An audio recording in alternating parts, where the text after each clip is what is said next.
What's shaking, everybody? Ross Mandel here. We're coming to you from Scott Woolley Studios in Delray Beach, Florida, and I want to tell you, it doesn't feel like Florida today. I feel like I'm in Chicago. It's raining. There's 4 inches of snow up north. Snow in Florida. What? It's crazy. I have a treat for you guys today. You might not know his name, but you hear me tell it to you every single podcast. This is Scott Woolley Studios. He is a legend in South Florida. He owned the biggest TV studio, entertainment studio in the entire state for 25 years. He's won every award that exists, with the exception of the Oscar. Produced movies, TV shows, films. You have all seen his work. I guarantee you that. And today we have the man, the myth, and the legend coming to you today live from this studio. Scotty, how are you? Very good, Ross. It's quite an introduction. It's so great to see you. Well, I hold you in the highest regard. I had no idea my name comes up in every one of your podcasts. Every one of my podcasts. That's funny. Every single one, even Spotify. Now we get to see what you look like. I'm excited. Right. We get some visuals. This is a real treat for me. Scott is a man of very few words. It's like pulling friggin' teeth to get him to share. If you go for humble, this is the guy for you. But his story is literally incredible. It spans literally like 7 continents, 50 states, motorcycles and fast women and fast cars and big money and Hollywood movie stars and big galas and red carpets. So without much further ado, I would like to introduce you to Scott Woolley, and I'd like you to tell us a little about your life, where you started growing up, etc. Growing up on Long Island. I love it. In the grocery store business. 10 years old, I was had almost a full-time job working. My father put me to work early. By the time I was 14, I was relieving managers in various different departments. So when I was 13, actually, that summer, because my birthday is in September, I was the dairy manager in my father's Comac grocery store, Food Town. Food Town was a big name growing up. Yeah. It was a famous one I used to go to in Long Beach. Uh-huh. Yeah, there was a differentiate, the fact that my father owned all the food towns on the North Shore of Long Island, and a guy by the name of Mel Whites had all the food towns. I knew Mel. Isn't that funny? South. Wow. Yeah. And then both my father and Mel, I guess you could say retired early and moved to Boca Raton in the early 80s. That's what successful men on Long Island do. It's really great. So Food Town, super grocery store. Tell us about it. So by the time I was 14, I was relieving store managers. And when you say relieving store manager, what does that mean? So summer vacation would come about, and my father would say, "Okay, you go into the Northport store." The store manager, the guy who ran the store, the grocery store, 30,000, 35,000 square foot store, would go on vacation for 2 weeks.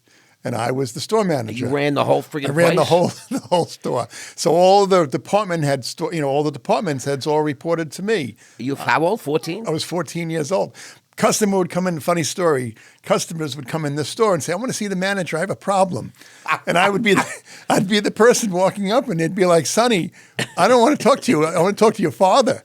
And I'm like, "My father? No, I'm the store manager." Did you hit puberty by 14? This is a no, very funny age for a man. But it's funny is that it's a great story because it's like part of my life of running. I've been in the right place at the right time so many times through my life. And it's a perfect example of what I mean by this is the produce manager for my first summer when I was the store manager at 14 years old. The produce manager was a guy by the name of Irvin Lazarus. And every time a customer would come over and I was the kid talking to them, they're like, "I want to talk to the real manager." I would go over to Irvin, who was an older gentleman, respectable looking, right. And Irvin would say to them, "Ma'am, he is the store manager. We all report to him." Nobody would believe it, right? Right. And what's interesting about the story is Irving, his daughter ended up marrying Wolfgang Puck. Wow. And that was in the heyday of Wolfgang when he had Spargo's in L.A. Right. And she was the decorator for all of his restaurants. They've now been divorced. Successful. But my first trip to Los Angeles, years later, I had to go to Spago. But this is like in the, I guess, early, mid-'80s. You couldn't get in Spago unless you were Somebody. a movie star or someone. But I got in the door, sat immediately because of having that relationship, knowing her father and so forth. I did a podcast here yesterday with Nadine, Jordan Belfort's wife. Right, I saw her when she the Margot coming Robbie in and character out. in the movie, and I was telling the story about when I got engaged in California, and I couldn't think of the name of the goddamn restaurant. The day I got engaged, gave her the ring, proposed. We had dinner at Spago. Yeah. We was checked into Beverly Hills Hotel, dinner at Spago, and then George Harrison comes in. Not George Harris, George Hamilton. George Hamilton comes Who's in. a friend. And he sees me and Stephanie Yeah. sitting at his table. It was the best table in the room. We were right in the middle. And he was outraged. And they put him at another table, and he was complaining throughout the whole time. And I said to one of the waiters, I said, listen, he seems very disturbed. I recognized him, of course. So I went over to him. I said, Mr. Hamilton, just so you know, I'm a big fan. Stephanie is a big fan. I'm pointing to her. I said, we just got engaged today. And so through the hotel and some friends, they managed to get me seated at this table. And he's like, oh, my God, why didn't somebody tell me? He's such a really? great guy. Yeah. And then they moved his table right next to mine, and he bought us a little champagne, all those kind of things. So he's a really good guy. Yeah, I got to know George very well. I hired George to host a television series for me called The Best of Wine and Food, and we've stayed friendly. Not when you were over the 14. years. No, years later. All right, let's go. Years Let's later. stay. But it's interesting you say is that most people, when you go to a great restaurant, the best table's always off to the corner somewhere. And in Spago, it was in the middle of the restaurant. They want to be seen. Yes. It was the restaurant in the whole country, the most famous restaurant. I couldn't think of the name yesterday. Yeah, no, the first time I went there with a buddy of mine, we went to, this was in the early 80s. I went to Los Angeles with a buddy of mine, and we went for 3 weeks going up and down the whole coast. It was my first time to L.A. Went to Spago's for dinner, got in because of Barbara, met Wolfgang, and then have, had many different unique things done with him over the years. And Eddie Murphy was sitting at the table next to us, and it was my birthday. Wow. And I had told Barbara Lazarus that, hey, it's my birthday. How old were you, do you remember? How old was I then? Yeah, I was probably maybe 22. That's a big 22, wow. I think. I'm guessing 21, 22. It's exciting when you're young. And so they came over to sing, and Eddie pulled his chair over, and sang along and so forth. And then over the years, doing different things where I've had the opportunity to work with Eddie, it's always you bring up, you remember blah, blah, blah, blah. Yeah. And a lot of times people will remember the stuff, and it just helps bring the relationship or the conversation. 100. I say in the course I teach, the wealth formula, the most valuable form of capital is human capital. Right. It's the relationships you have that you can access, you can utilize. No, it's remembering those relationships, especially when you run into people again. Taking advantage of them. Correct. It's really great. That's great. So, okay, tell us now. You're on Long Island. You work in your dad's store. I mean, obviously, I hope you're still going to school. This wasn't like a Koreatown going to school. So at 14 and 15, I didn't have a driver's license. So on a Saturday and a Saturday and a Sunday, day off from school, my father would wake me up at 4 a.m. We'd be in the car by 4:45, driving to one of the stores. And the best part of it is then as we started the podcast today about cold weather here in Florida today. So you're in New York and in the wintertime, and it is brutally freezing, and it's 5 o'clock in the morning. The last thing you want to be is up. You're half asleep. And my father would say to me every single time he took me, I mean, if I had a nickel for every time he said to you, I'd probably have $500. But he'd look to me and he'd say to me, you like this? You like driving to work at 5 o'clock in the morning? And then he'd open the window. What a man. And it's like 2 degrees out. Right. He goes, study hard in school, and you won't be doing this for the rest of your life. I get it. I don't even like the way it's outside. It's like 50 degrees, and I'm freezing. Oh, I love it.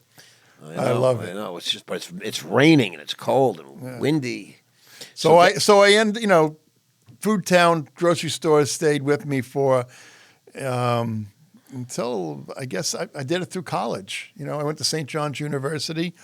Quickly at St. John's, I joined the radio station, The guy who was the station manager left the university. The guy who was the director of operations became the station manager.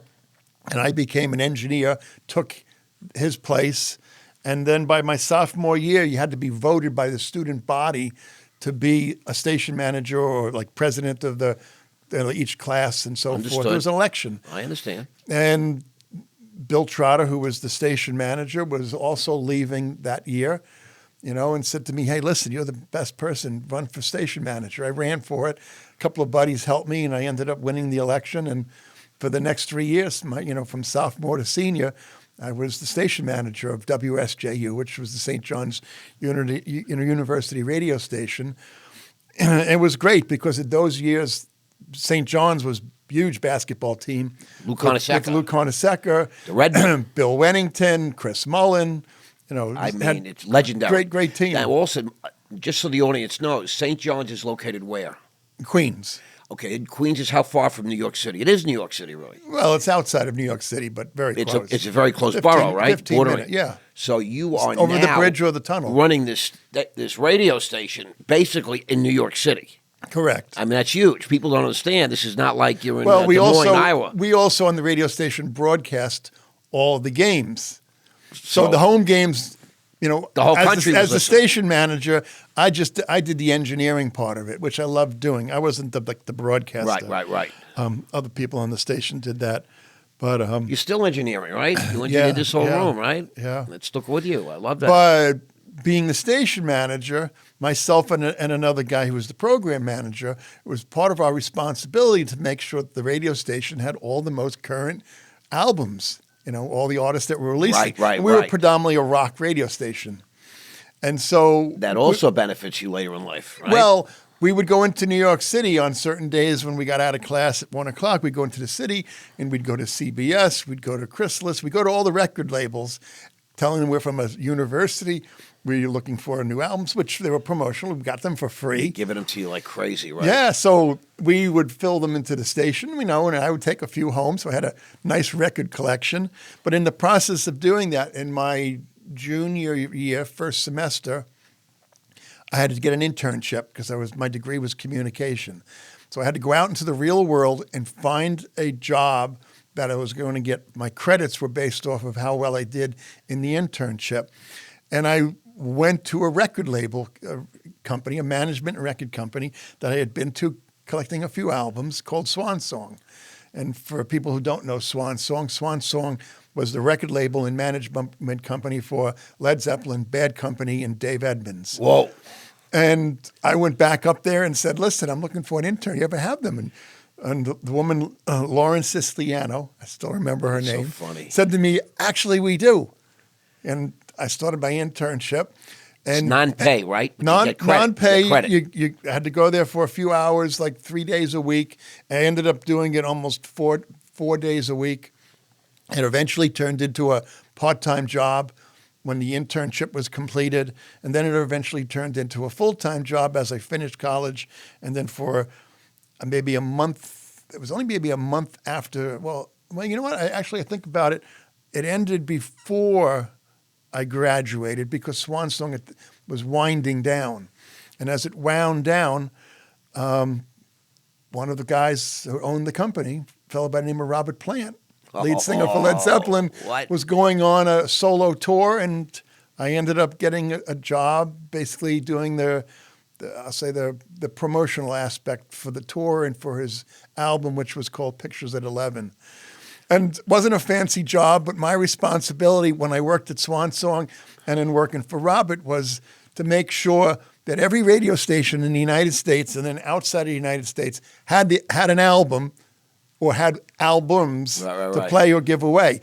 And then when Robert went into different cities for his tour, it was my job to make sure that radio station, ahead of him getting there, had albums to give away, some tickets to give away, everything things like that. To promote, everything to promote. And I did that for a number of months and came home, my father and my parents, and one of my sisters had moved to Boca Raton. My father kind of sold Food Town, retired. My other sister, Diane, stayed in New York. She had a fantastic job as Billy Joel's assistant. As Billy Joel's assistant. Yes. Has anybody heard of Billy Joel? I don't know. Piano man? Billy, quick little story. Billy divorced his first wife.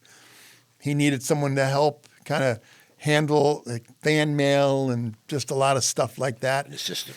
And Billy was like, there's this girl who lives in the neighborhood who I think knows everything you could possibly know about me, because my sister kept a scrapbook. And it was literally like 2 feet high. Every single news article, magazine article. Which sister? My sister Diane. Okay. She's younger than me. I have 2 younger sisters. Yes. And Rick London, who was Billy's tour manager, called the house. My mother picked up the phone. And well, you lived in the neighborhood. Yeah. Right. And said, Billy's asking and wondering if your daughter Diane would be interested in, if you would allow her to work for Billy, handling a lot of his personal, things. She probably went crazy. Well, you think about it, is my sister, like many, many people, have, fans and stars they look up to. Of course. My sister was a Billy Joel nut. And for everybody growing up in my town was a Billy Joel fan. No, it's just imagine from New York, though. It's like my kids right now, they love Morgan Wallen, they love Taylor Swift, and Benson Boone. They're hounding me. They want to go see Coldplay. So, but like Morgan Wallen, they just are infatuated with. I understand. And it's like, imagine if Morgan Wallen called up and said, Would you be my personal assistant? It's a crazy story, but it's a true story. It happened. A great story. And my parents moved to Florida. I stayed working with Robert. I came home for Christmas that winter, and the tour was over, and I realized I didn't have a job. Right. And how old were you? About? I'm going to say 20, maybe 19 or 20. I can't remember. That young? You still were in college, no? You finished college? I had just graduated. Early, right? 20, maybe I was 20 years old. 21, maybe. And my father's like, you got to get out of this rock. You and your sister need to get out of this rock and roll business and get a real job. And I realized that if you're not the artist's brother, relative, or friend they grew up with forever. Correct. Nepotism. You're just going to get bumped around. It's a closed business. Yeah, and my father said, let's go open a grocery store. And I didn't want to go back into the grocery store business. But it's his thing. Said, no. He's like, what do you want to do? He's like, let's go in and do it together. And I said to him, I'd like to open up a nightclub. And he said, what do you know about running nightclubs? I said, nothing. I said, I've been to a lot of them. Exactly. And he's like, I got a deal for you. You go work for your cousin for 6 months, learn the business, and then we'll talk. And he goes, whatever you have in the bank, you put up, and I will put whatever else is needed. And I thought it was a great deal. Great deal. And so my father had already spoken to my cousin. His name was Billy. And Billy lived in Fort Lauderdale. And Billy had, I forget how many, but a lot of nightclubs. They were called the Copa. I mean, he had them here in Florida. He had them in Georgia. He had them in Long Island. He had many different places around the country. And the one he had in Fort Lauderdale, near the Fort Lauderdale airport, was a big nightclub and extremely busy. I went there for my first day, and he greeted me at the front door, and it's like, listen, you're just going to shadow me for the next couple of weeks, and then we're going to figure out what kind of position you could have here, and we'll teach you. It's pretty cool, though. Right. So I'm following him around that afternoon. I'm with them for an hour, and I'm like, Billy, what's the deal with the guys dressed up as women at the front door behind the glass where they take money? He goes, oh, they're transvestites. I'm like, what? What do you mean they're transvestites? I go, is there some special night tonight? He goes, no, it's just a regular night. And I'm like, transvestites? I don't get it. I go, what's with the deal with the guy behind the bar? He's got leather pants but his ass is showing. Oh, my God. And he goes, Scott, come in my office a minute. I want to talk to you for a minute. Pulls me in his office, and he's like, this is the gay nightclub. I said, no. And he's like, Scott, don't you know that I'm gay? And my cousin Billy was 9 years older than me, and as a kid growing up, I thought my cousin was the coolest dude on the planet. And he was a cool guy. He was a little too cool. He was just a great cousin right. and very cool. I get it. I mean, he's like a Hugh Jackman type of guy. Yeah, exactly. I think Hugh Jackman tends to go that way. I don't know about that, but just my feeling. But I was like, I feel really, at first it was all a shock to me. Like, you're gay. I had no idea my cousin was gay. And I got nothing wrong with, I have nothing against gays or anything. Right. But it was just a shock to me. Shock. And I'm thinking, like, I really want to work in a gay nightclub. Get you a nice pair of leather chaps. And he's like, Uncle Billy did this, and he's playing a game with you, and I knew he was doing this. Your dad said that? My cousin said that. Oh, he says, okay. he references. He's like, Uncle Billy did this on purpose. I get it. He's like, he's playing a game with you. That's the way Uncle Billy is, meaning my father.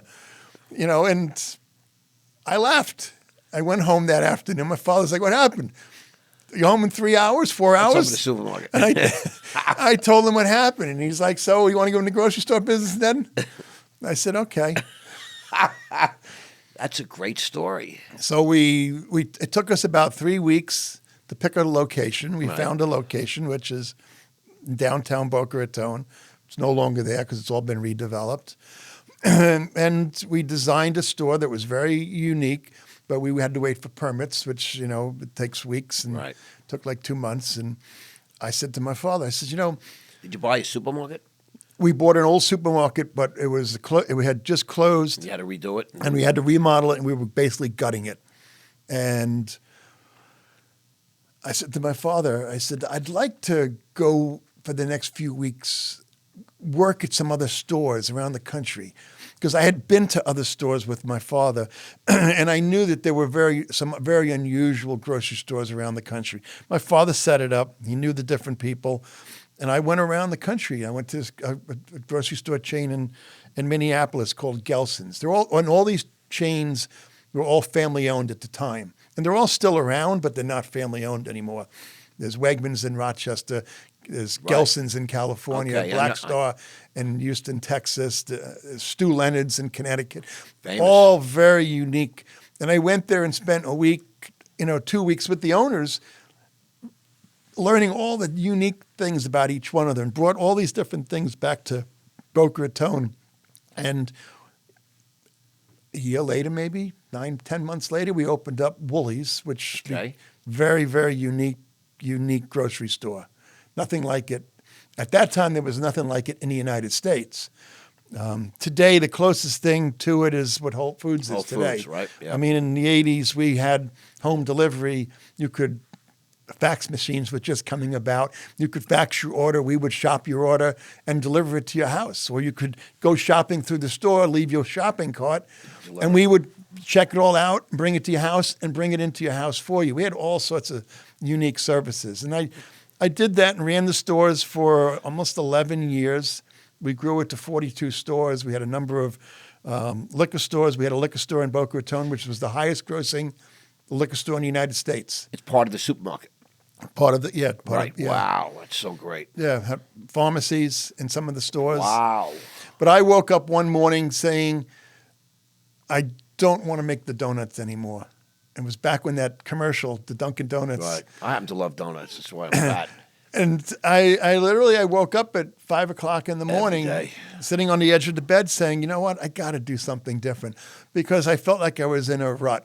I felt like I was like on an assembly line because I wasn't learning anything new anymore. It was a grind. Because, well, it wasn't a grind. I really loved what I was doing. Right. I enjoyed when we were opening up or taking over old when stores. I say grind, I mean that there was no challenge, no greater vision. Just do another one. It's like, I get it. It's the operation was in place, Right. and it's like an assembly line. 100%. You want the same thing to be transpiring and happening every day in every Right. store to make your And maybe your do it gross even a and your little cheaper margins and and try so to figure forth. out how to do a little cheaper, And I wasn't learning and I expanding get it. my mind. I That's get how it. I felt. I love building businesses. I don't love operating business. I get it.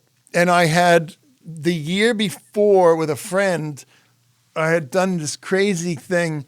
The city of Boca Raton had a thing, I think it was called Boca Festival Days. It was during the summer to stimulate the economy and get people, because back in the 80s, there were so many people left, after Easter, the Right. snowbirds. Right. Oh, it's done. So the Exactly. city tried to do something to make a little more excitement, and they had this thing Boca Festival Days, and I always liked great cars and so forth, and always had back then 2 or 3 cars, and eventually it grew to 8 or 9 cars before I got married. I created this thing called the Boca Raton Road Rally, And it was basically just like, the Cannonball Run or something like that. And it was with the first year I did it, I ended up doing it a few more times. But the first year we had 300 people that entered and paid a fee Wow. for their car. And it was a day-long adventure in your car. It was like a fact-finding scavenger hunt. Very cool. Where you had to figure out clues to find out where you went. But it was also, there was a basis of time and miles on who were the winners. So it was like a 4-hour trek I understand. all around Boca Raton. And it ended up at a place that used to be the Bounty Lounge, a Holiday Inn on Glades Road and Military Trail, with a big, huge party with trophies and so forth. My friend Tim and I made a fair amount of money doing it and a lot of fun. Why not? And it was kind of like being in the entertainment business and so forth. And I woke up that morning, saying, I don't want to make the donuts. I want to do something different. I called up my father, who was in Napa Valley.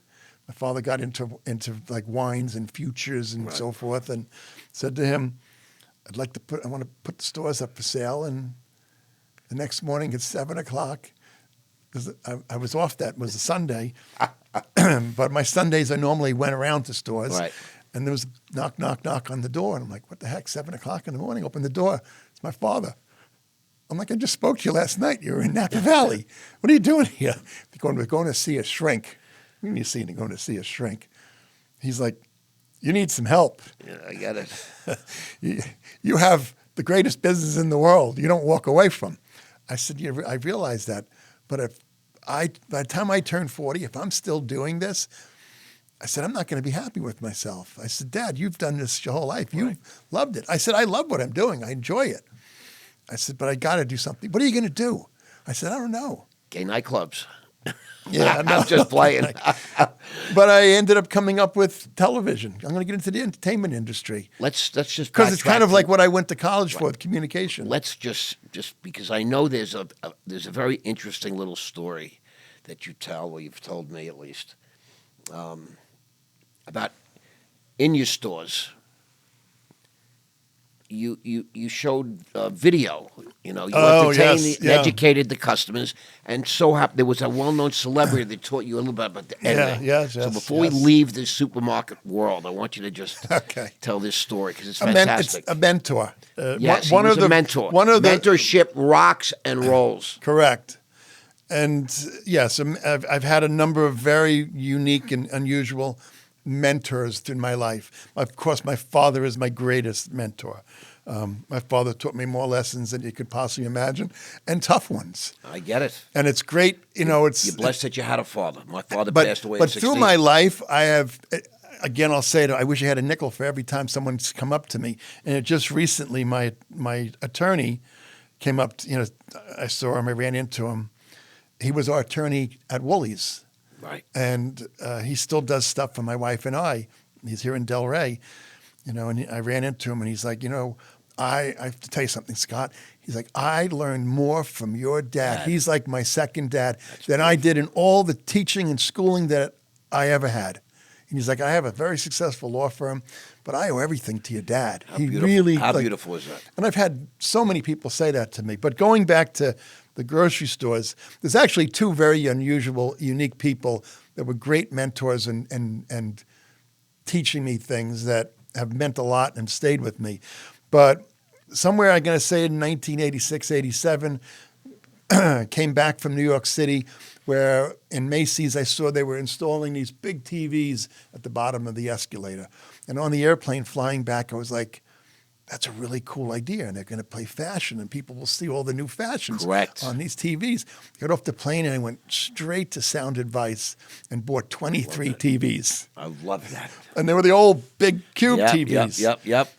And immediately had them installed in all the places that a consumer, the customer, had to stand and wait. In the supermarket. Were you waiting for your deli meats? So you're in front of the deli counter. We had a big deli counter in the first store that I did this, our flagship store in Boca. There were 4 televisions. In front of the bakery counter, there were 3 televisions hanging up. They were installed within a couple of days. And I always find it so funny as the guy handed me the remote and said to me, you're all set. and it works this way. It was 2 VHSs. Right. One would play. When that one got to the end of the tape, the other one automatically kicked in. Right. And that one would play. So it was like a loop system. And I realized I don't have any content to What put are on they these gonna play? TVs. I thought it was so cool and high tech. It was having cool. all these and No, it's a great customers. Everyone idea. was asking, "What are all these TVs?" Right. And so I got the Yellow Pages. If everyone can remember Yellow Pages, I remember. And with the Yellow Pages, I looked for production companies, and I found a small list and had them come in. I interviewed them, and I found that the ones that showed me something that I thought, hey, they do good work, the price they were giving me was ridiculous. I wasn't going to spend that. Right. And we work on such low margins in the grocery store. And the ones that the price was reasonable, what they showed me, Right. they were like Terrible. not even great wedding I get it. videographers. I get it. I really get it. So I went to Brandsmart in Miami, bought a camera, a high-8 camera, and I bought this little VHS editing system, figuring I'll teach myself. Back in college, I was, with a razor blade, I was slicing, reel to reel, making our commercials It's so on funny. reel to reel tape and so forth. I could do the same thing. The world has changed, right? Today you need an Yes. iPhone. Correct. It's crazy. And so I started producing these things, shooting them on my, Sundays with the employees, and creating all these great little videos. What's that little fuzzy fruit in the produce? A kiwi. Correct. How do you know a honeydew or a cantaloupe is ripe? All the things that customers constantly asked. The other What day, is that fish the in other day what's- I got a shopping list, and so I need 5 ripe avocados, so I can eat them tonight, Right. tomorrow. I'm How in do you know Whole they're ripe? Foods. How do I know it's right? I'm asking everybody. Excuse me, ma'am. Excuse me, ma'am. Excuse me, sir. I had like 5 people sitting there discussing. How do you know if this is Did anyone answer it edible? for you? Everybody had an opinion, and everyone was arguing. Everybody was, this is too ripe, this is not ripe, the color, the texture. Well, you can feel that's one way, but where the avocado, where the stem attaches, where they pull it off, there's a little, I don't know what you want to call it, like a little dot or whatever. Right. If that pulls off real easy, it's ready. It's Ah, right. see, no one knew that. Yeah. You wouldn't believe what I started there. I started a whole thing, and I ended up walking away because it got hot. People were like, but that's a brilliant idea. So our services, we had Brilliant. 4 different types of French bread. We had catering department. My father had bought this, I think it was about 120-foot Hatteras at the time. And he was like, Life was good. well, my parents was always good. But my father said, hey, we're going to use the boat. When we're not using it, we'll use it for catering. And we'll do parties on it. So I did a father's video about the fact fantastic. that we do catering on yachts. And you could, so it was those types of things. And I had fun producing it. So, Now, what year was that? When he bought the Hatteras?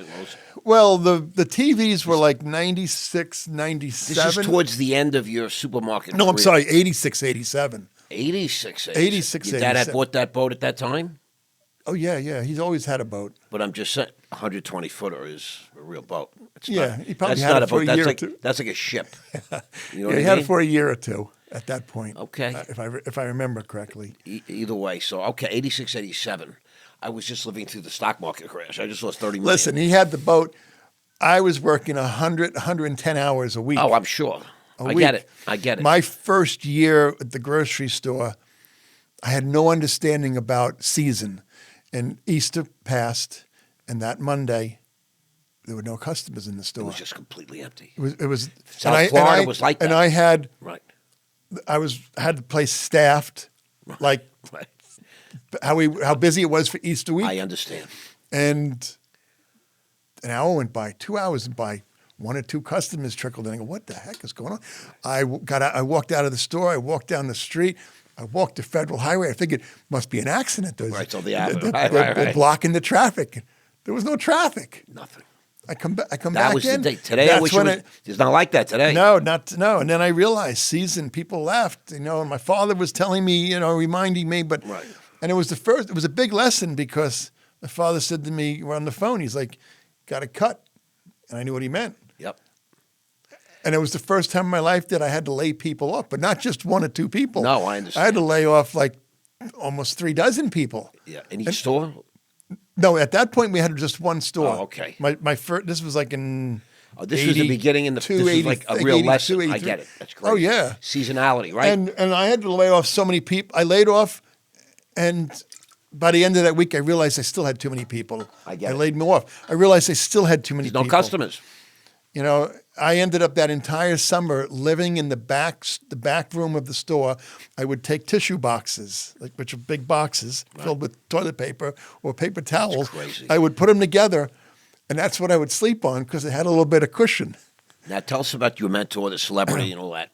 So after I had the TVs up about a year or so, I had a lot of content. It was like maybe a 20-minute reel. All the little videos were 20, 30, 40 seconds long. Customer.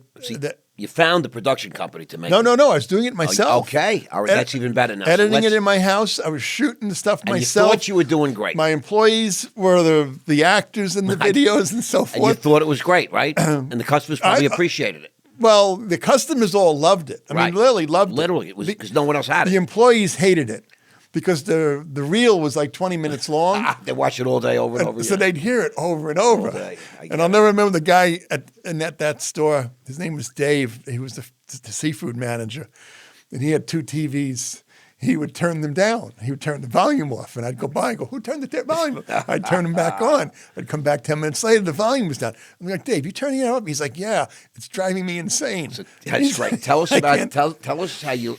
This So is really, I look at the turning point for you. Well, to some degree, yes. It's a big turning point. Customer comes in who was staying at the Boca Hotel, and he started coming in every morning, and then he would come in the afternoon on some days. And after the third day, I became friendly with him because, I mean, his name is Jerry Lewis. As a kid, not the actor Jerry Lewis. Yes, the actor, not the Jerry famous Lewis. actor. The famous Stop actor, it. Jerry Lewis. Stop. And it was not Buddy Love. It was right after his Labor Day telethon. He came to come to Boca, my whole life. Come to Boca Raton to the Boca Hotel for like 2 weeks of relaxation and rest and so forth. By the first year he came, by the third day, I was very friendly with him. He loved the store. And even staying at the Boca Hotel, he enjoyed coming to the store, walking around, because you could walk around the store. And the only example I can say is Costco. You go to Costco, there's a lot of they give out a lot of food. Right. We were like that on steroids. You ate and drank your way through our store. It was an experience. So you could come and go shopping, and you could leave stuffed and hang out and try 50 different things. Right. And he's a celebrity. He can't just go many places. So for him, it's a good way to get out. But he would walk around, and and I would became friendly with him, chatting with him, and he came over to me it was like the third or fourth day, and he's like, oh, there's stuff on the TVs. He's like, who's doing this? I said, what do you mean? He's like, who's putting this all together? I said, I did. He goes, this is like an ingenious idea. He's like, I've never seen anything like this in a retail operation. Right. He's like, you're so far ahead of your time. I said, yeah. I said, it's my whole idea behind it was my father taught me first impression and last impression. I love that in lesson. retail. Yep. When you walked into a Woolley store, when we built the stores, we ducted the bakery, the oven from the bakery to the front door. You walk in, you get the bakery smell. Well, yeah, it's illegal. You can't do that today because of the laws and so forth and codes. But you walked into the store and it was like, oh my God, this place smells so good. Yeah, I love that. And then we had all this service when you exited, when you pulled up with your wagon, we took your groceries out of the wagon for you. We bagged your groceries. We took them to the car. This is before Publix. Yeah. Publix started doing that because we were basically Publix's biggest competition. Today they want self-serve. They don't even want to check you out anymore. It's a shame because it's like it's factory-like. We had a very highly service-oriented business. Right. And then you can increase your margins. You can add a few bucks, right? Correct. So Jerry's, asking me all these questions, and he's like, well, who's editing this? I said, I do. And he's like, do you go to school for this? And I go, no, I just taught myself. And he's like, well, I said, Mr. Lewis, what do you think of it? He goes, the whole concept is fantastic. I love it. He goes, but the video is horrible. I go, what do you mean it's horrible? I love it. He goes, it's terrible. It's I go, terrible. How is it terrible? He's like, the concept and the content of the idea is good, but the editing is terrible. And the video, who's shooting this? I said, I do. He says, "Oh, you need a lesson." And he's like, "Wait, watch. You see that?" And I go, "No, what did I see?" Exactly. He goes, "Wait, here's another one. I've seen this so many times. It's coming up." He said, "You see that?" And I go, "No, what did I see?" He goes, "You're shooting the person talking, and at one moment they're looking this way, and the next moment they're looking this way." He goes, "That's called a jump cut." A I go, "A jump jump cut. cut." He goes, he said you should have put the camera down or reshot it from the other angle." That's crazy. And I said, "From the other angle?" And he's like, "When are you going to shoot this again?" I said, "Well, I don't have a plan right now, but I could do more this Sunday." He goes, "Good. I'll come by and I'm going to show you how to shoot." And he showed me how, like, you shoot in here, you shoot the scene. Okay, now we're going to reshoot the scene, but now from a different angle. So, when the person turns. And so I got a lot This is Jerry Lewis. Jerry bro. Lewis. Then then he was like, "Okay, let's go. Where do you edit this?" And I said, "At my house." He's like, "Okay, when do you want to do it?" He's like, "How about Monday?" I said, "Sure." I said, "But I don't get home until like 9." He's like, "Oh, come over at 9." Came over to my house. He came over. Jerry in a Lewis taxi. just came over. Came over in a taxi Right. or a car service. And we sat there until 1:00 in the morning and showing me like how to properly edit and over the next 3 years, because he came back 2 more years for the same kind of vacation. And you really learn. Oh yeah, but he told me we spent so much time talking about his stories in Hollywood. I don't know if you're aware of this. I mean, the amount of patents that he has. There's a thing that in Hollywood called the video assist. In film, when you're shooting a movie, back years ago, prior to Jerry Lewis inventing this, they would take the film and they would go to the lab, develop it, and then the director could see it. So it wouldn't be, they couldn't Right. till the next day. Right. He created a device that you could watch it Like basically. a hood. You right? could watch it look right in, then and there, right, 10 right. minutes later or That's 5 minutes. He got paid on all these things. And the reason why he invented the video assist was because he was directing himself. And how he explained it to me is his comedy is all about timing. And he couldn't determine if his timing was right because he couldn't watch what he had just shot. He had to go by what he thought it was. I get it. So he invented it. He invented numerous other things that he has patents I mean, he was for. growing up, he was one of the biggest, most recognizable actors in the whole world. Yeah. In the whole Well, world. he told me, stories about how, like, when him and Dean Martin were at their heyday, Martin and he's Lewis. like, you don't hear about, like, when the Beatles came to America and when Elvis, he's like, the crowds that came to us were no different. Right. He's like, but, I guess communication, newspaper, and all that has changed. Imagine if we had social media, what would he be like today? Correct. 100 million followers. But we became friendly. He taught me a lot of. Well, he basically taught me my basic, Right. skills The and so ABCs. forth ABCs. about television, which really put a bug in my ear, in my head, planted the seed. about wanting to produce television shows or be in the movie Right. business. And that's where, when I woke up that day and said I want to do something different, I kind of knew I wanted to go into the television business.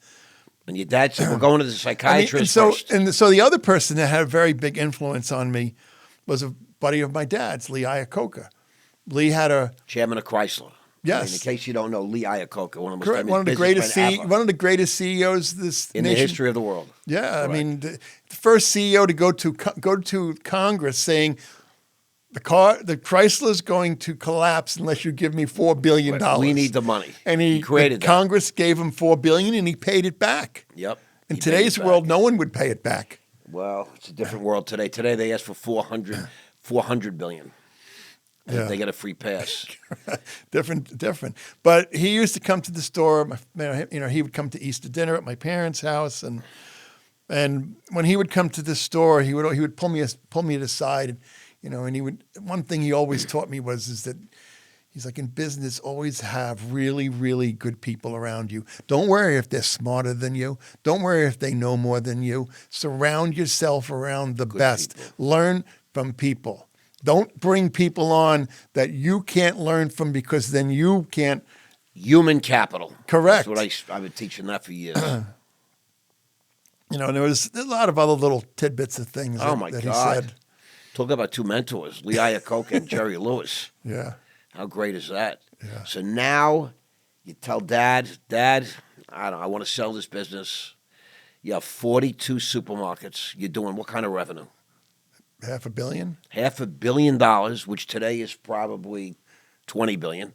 Who knows? Well, based on inflation and what you could buy then. And you say, Dad, put up the for sale sign. Oh, he was pissed. Oh. And he thinks you're making a big mistake. He's like, okay, go. Just go and I'll take care of everything. Right. I'll run it from this point forward. And he did. And then he eventually pretty quickly got rid of it. I went on, I started a production company. You were a partner in Woolies, right? Yeah. You were a full partner, so okay. Yeah. And then you're now going into production. Correct. What was the name of the company?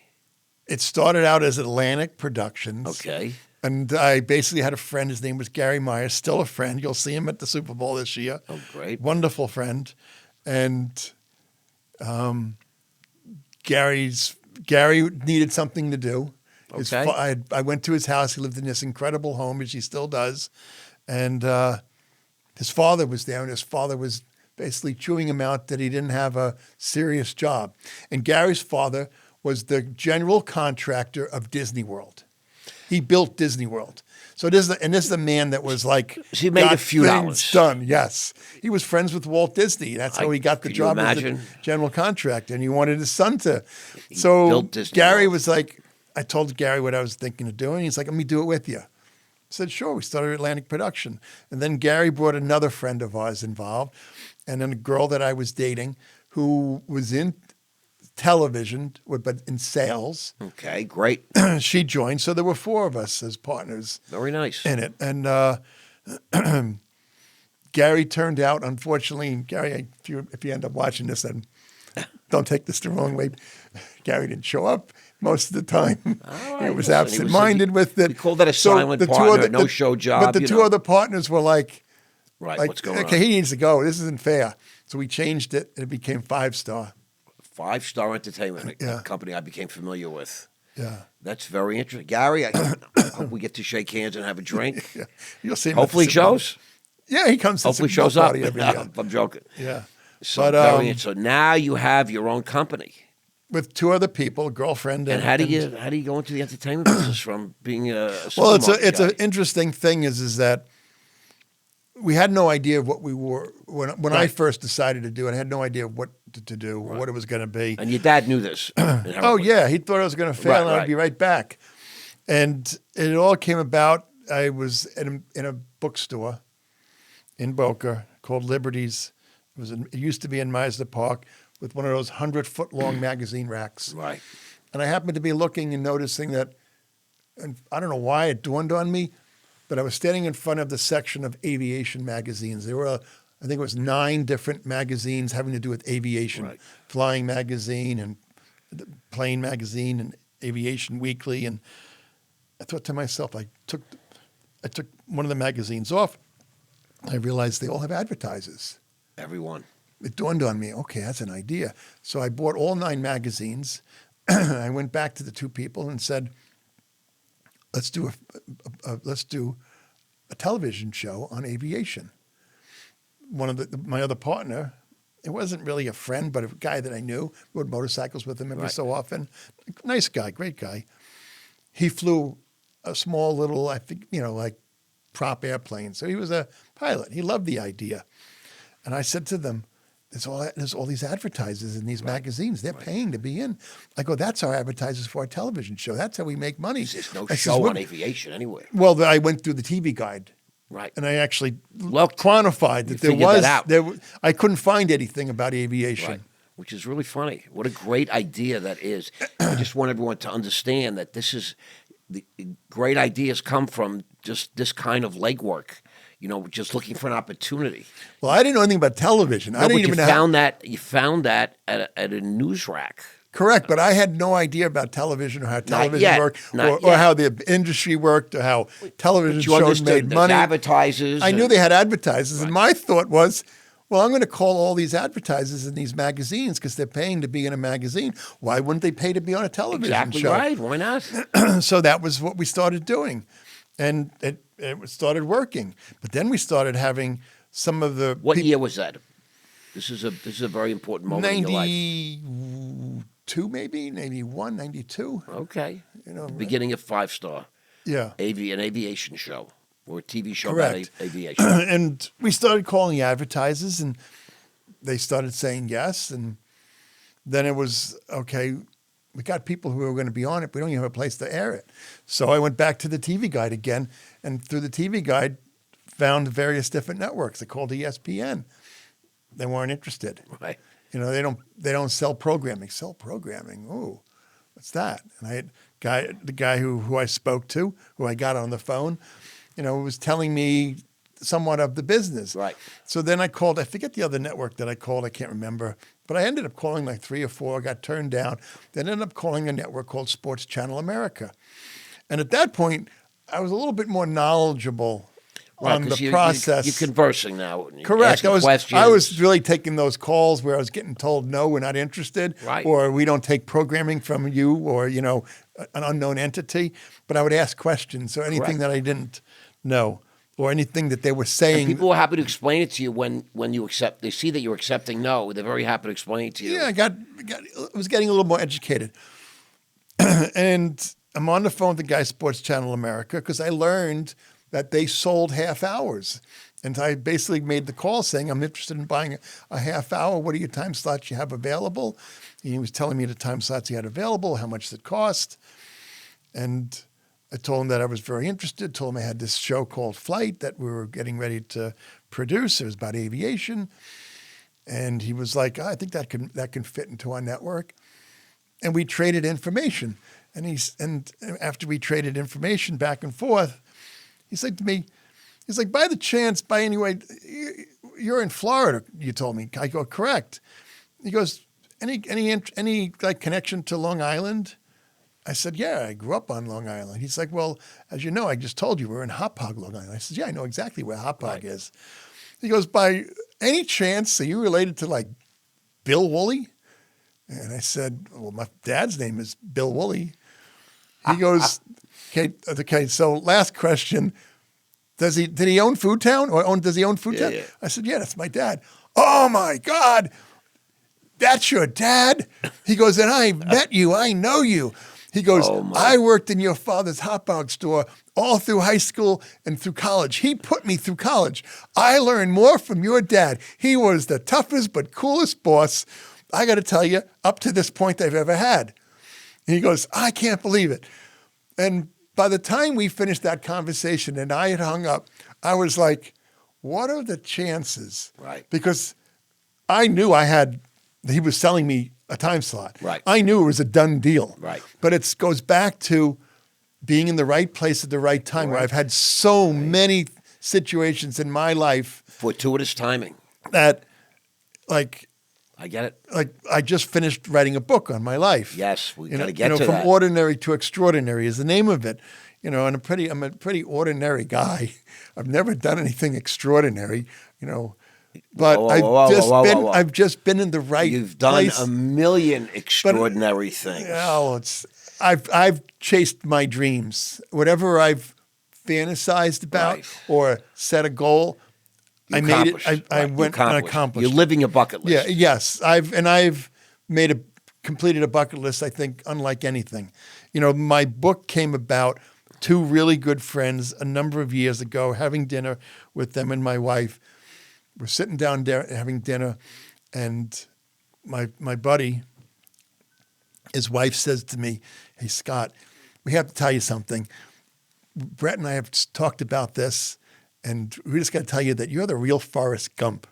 And I'm like, I'm like, what?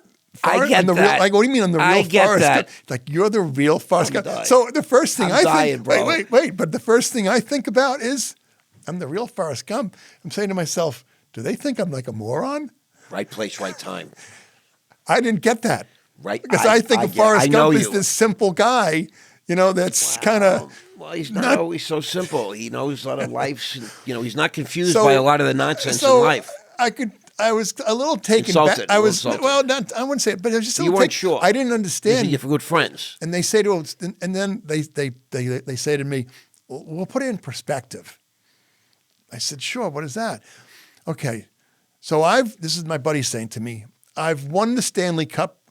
I've played on 3 Olympic hockey teams. I played 17 years in the NHL. I'm a broadcaster for the San Jose Sharks doing television. My wife is a gold medalist in the Olympics. She's been the host for the Olympics for NBC multiple times. She's been the ambassador to the United States for the Olympics. She's actually opened the Olympic ceremonies, as the first performer. You got to tell us. And she's won Dancing with the Stars. Right. She won the silver voted ball. for her. And so we have probably the largest charitable foundation in the Bay Area, but we have met more interesting people and have had more interesting things in our life with you than we have ourselves. Right. And I was like, no, that can't be. And they're like, Scott, every time we're with you, something like crazy happens. Tell us who they are now. Christy Yamaguchi and Brett Hedican. Okay. Hockey player, Stanley Cup champion, Olympic gold medalist. I mean, yeah. What? So when they said they said you're the real life Forrest Gump. I know you well enough that I swear I'm dying inside. And then they kind of summed it up is that you always seem to be in the right spot, the right time with so many unique things. And we've just had the pleasure of the experience of being with you in some of these circumstances. It's so funny. And it was at that dinner, it was kind of the conversation that went about writing a book. And my wife's like, yeah, maybe you should. And they're like, absolutely, you should. It's a great book, by the way. You guys got to see it. And we'll get to that. But that's like 7 years ago, this dinner happened. And, right.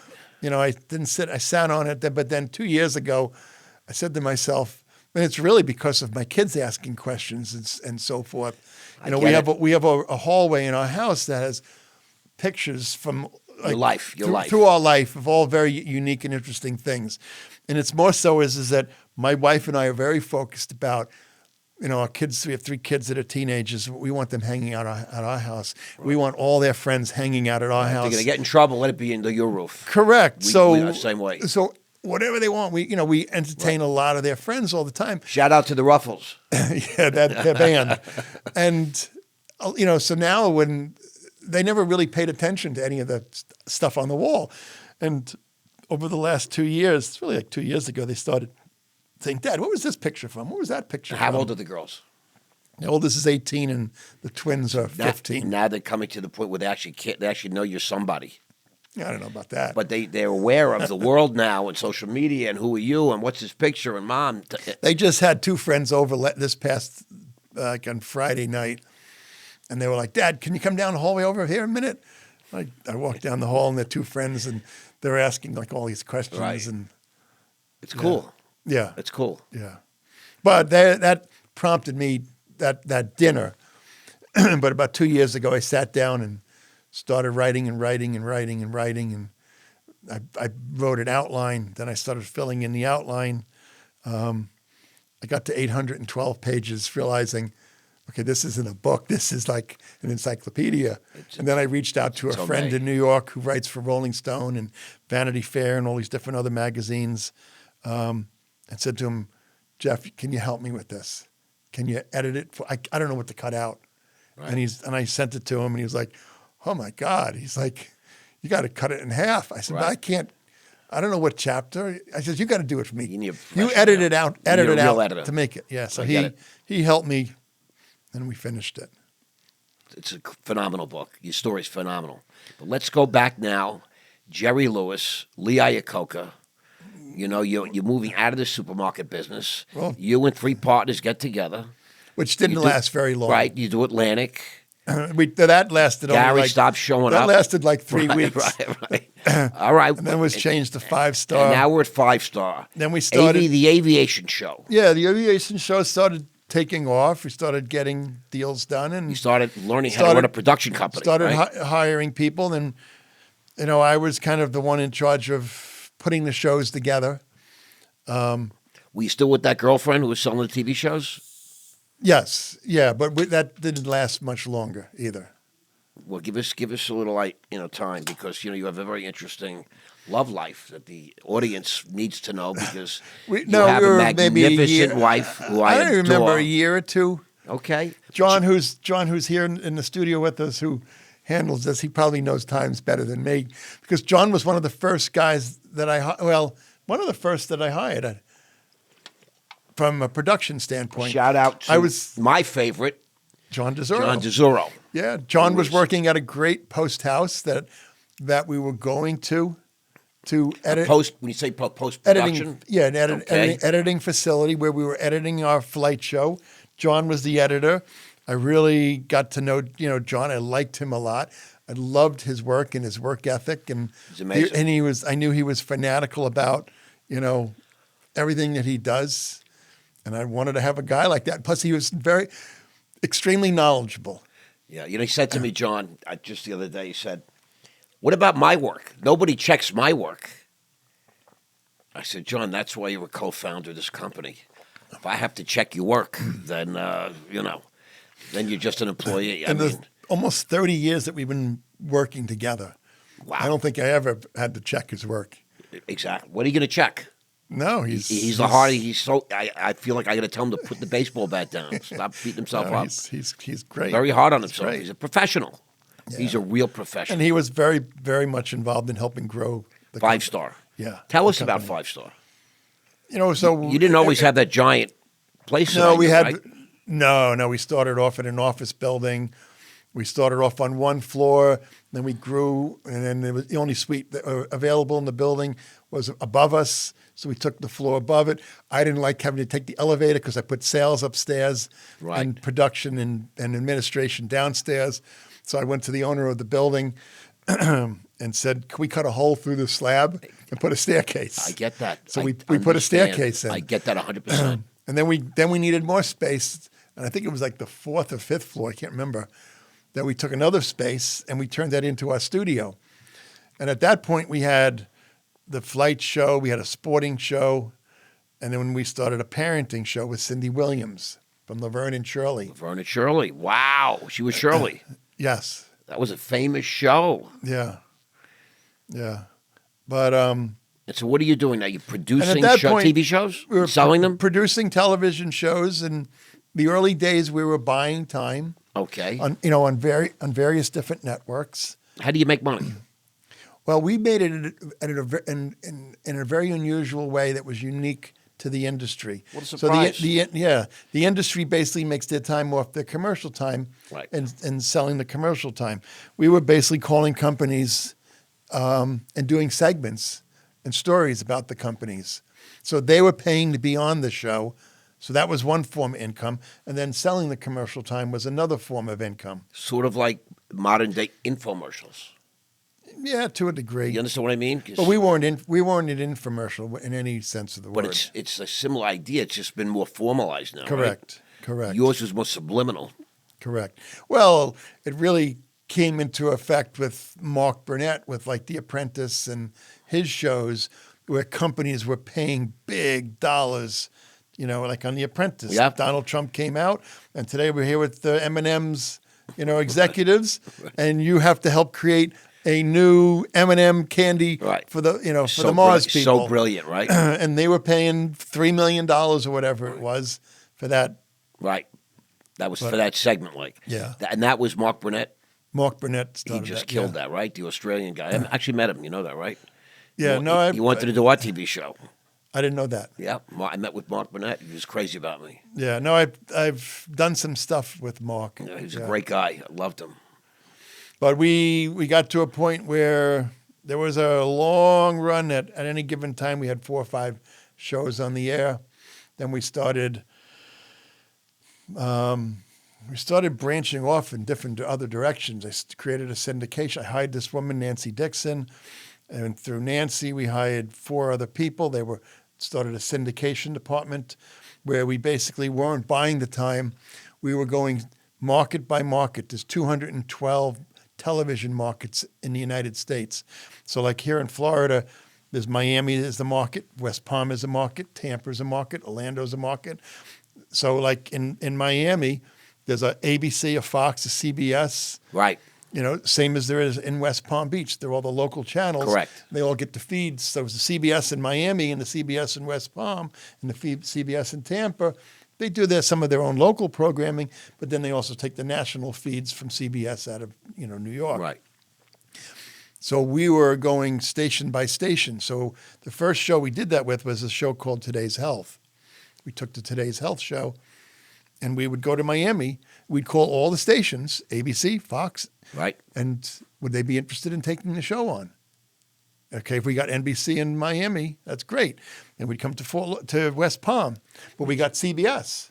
Oh, it would be on different networks. Oh yeah, it's I didn't know that. Same as like Oprah and Oprah's. That's how Oprah became so wealthy. I didn't know that. I had A no lot idea. of the game shows are done that way. Yep. The Wheel of Fortune and all those types of shows, they're all syndicated. So broken up in different markets. See, I didn't know that. I thought that you were married to one network. So if you're on NBC, No. you got to be on NBC. And No, everyone was different. I didn't know that. That's very. So- How about today? That still apply today? Still today, yes. Wow. It's a difficult to get into. And Nancy helped me very much so because she was kind of a leader. Who's Nancy? Nancy Dixon, a woman that I brought on Okay. to run the syndication. Not the girlfriend. This is a No. Okay. And Nancy was fantastic. And she introduced me, and we hired 4 other people. They were all sort of strategically located around the United States because they would travel to all the different stations Right. in their territory. So now you're And then you're we in would the go to business. a big conference called NAPTI, which is happening in Miami this year. And you try to get the rest of them that you didn't get. I get that. And the goal was to get up to 80% of the country cleared. Once you passed 80%, national advertisers Right. would Now spend you got the big boys coming in. would, right. would buy the 30-second commercials. Right. So the local stations kept 50% of the commercial time. Right. So a half-hour show, 6 minutes of commercial. Right. The local station got 3, and then we kept 3 to sell national commercials into. Ah, okay. So the So local station gets I 3? changed our business model. Is that now our commercial revenue Blew up. blew up. Blew up. Because first we were buying the time. Correct. When you buy time, the commercial time there's no value to it. I understand. So you're paying for that time. Correct. So we did Now they're buying your show. Really. right. And we did very well with the syndication. Has the business changed or not really? No, it's still the same. But the streaming networks. Now you're competing with Netflix. and, and a lot of that commercial time. You can zip through your commercial now. Right. It's crazy. So though. you're looking for bigger advertisers. Yeah. To advertise like what Taylor Sheridan's doing. You watch Landman, he's got one advertiser on that show. Yep. And The gas company. owns the show. I get it. Yeah. It's brilliant. It's like branded, but the oil companies now. Mm-hmm. I just watched that whole season. Yeah, Tulsa King. correct. These are really great shows. Now, let's just pivot, okay? Sure. This is your business life, but you are known as a swinging bachelor. Oh, no, about that. Not me. Swinging. You had to this day a Scott Woolley party. Like I got a Super Bowl invitation. I was so proud. I spoke to a couple of guys. I said, "Did you get invited to Scott's Super Bowl party?" No. And I'm like, bro, let me see if I can hook you up. I know the guy. And I've spoken to women that used to come to your house and hang out. Women supposedly lining up to date you. I don't know about that.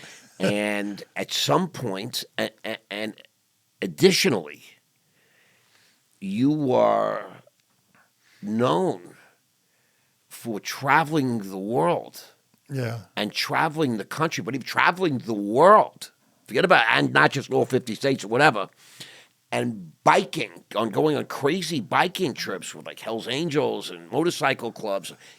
I want you to talk about your life, the adventure side of your life now, because we know you're in the TV business. You need to read my book. Do you think I haven't read your book? I'm The on book top is of all this. basically to help inspire people to go after their I dreams understand, but I and want do the world things- to know the man that's sitting here because your name is not out there. You've chosen to basically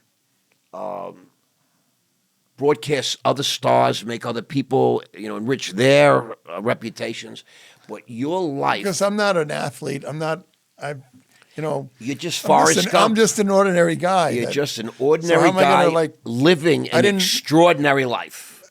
Because too many of my friends have, you know, from the gold medals to the Right. Stanley Cups to Super Bowl rings. World and Series champions, Super Bowl rings. all of that. Race So car drivers. I'm just a guy. Billionaires. I'm the kid in the grocery store. Right. You know? Who got Tiffany. Yeah. The Paris Hilton of Boca Raton. Yeah. She was famous. I mean, she was, you know, famous. I mean, Tiffany was desired. More so than me. Of course. all beautiful women. I hate to say it. Before we were dating, when we were dating, like she would be in all the magazines all the time at all the events and so forth. I'm not shocked. But what I want to do is I want to pivot now because we really spent a lot of time on your business life. But people don't know what a fantastic life you've chosen to live. So when did you get married? Do you remember? When did I get, of course, I got married in 2002. In 2002. February. Yeah. And I was you know your wedding date? I was single. You know your wedding date? Yeah, February 15th. I was single until I was 2/15/02. Yeah. All right, I was single till I was 41. So I get you. Were you ever married before? Nope. You ever engaged before? Yes. Okay, I was never engaged either. Yeah, 41 years I got married. So we relate to each other that way. I Yeah. get that. So now it's February 15, 2002. You're walking down the aisle with Tiffany. How long were you with Tiffany before you got married? I know you don't make big decisions quickly. You're known for being It's an interesting conversation. I mean, it's also a great story. I got a lot of interesting stories, but in 1990, let's see, I'm going to say 98, 99. Okay. A friend of mine called me up and said to me, Scott, I'm going to the Dolphin game this coming weekend. You got to go with me. And I'm like, I'm already going to the Dolphin game. John, I have a suite. And he's like, no, I want you to sit in my suite.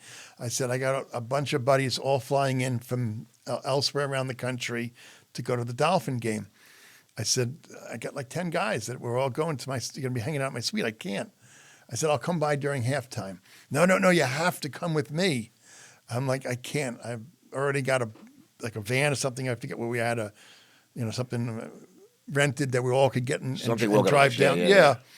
I said, it's all set up. The next day he calls me up. All right, Scott, I got permission to fly my helicopter in. We can land at the stadium. And I know the only person that landed at the stadium was Wayne Heisinger. Big Wayne. Oy vey. I know where this is going. And I said, that sounds like a great. I said, but I can't. I told you. Right. He's like, Scott, come on. He's like, how often do you ever get to fly into the game? Wake up. I go, no, I haven't done that yet, John. I said, but no, I can't. I'll meet at the game. I go to that game. Halftime, I go to his suite to say hello. And I walk in the suite and I see this really tall guy. And I immediately know why I'm there in the suite.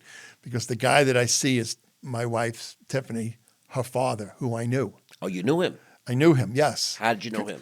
Because her parents were friends with my parents. He owned Hatteras.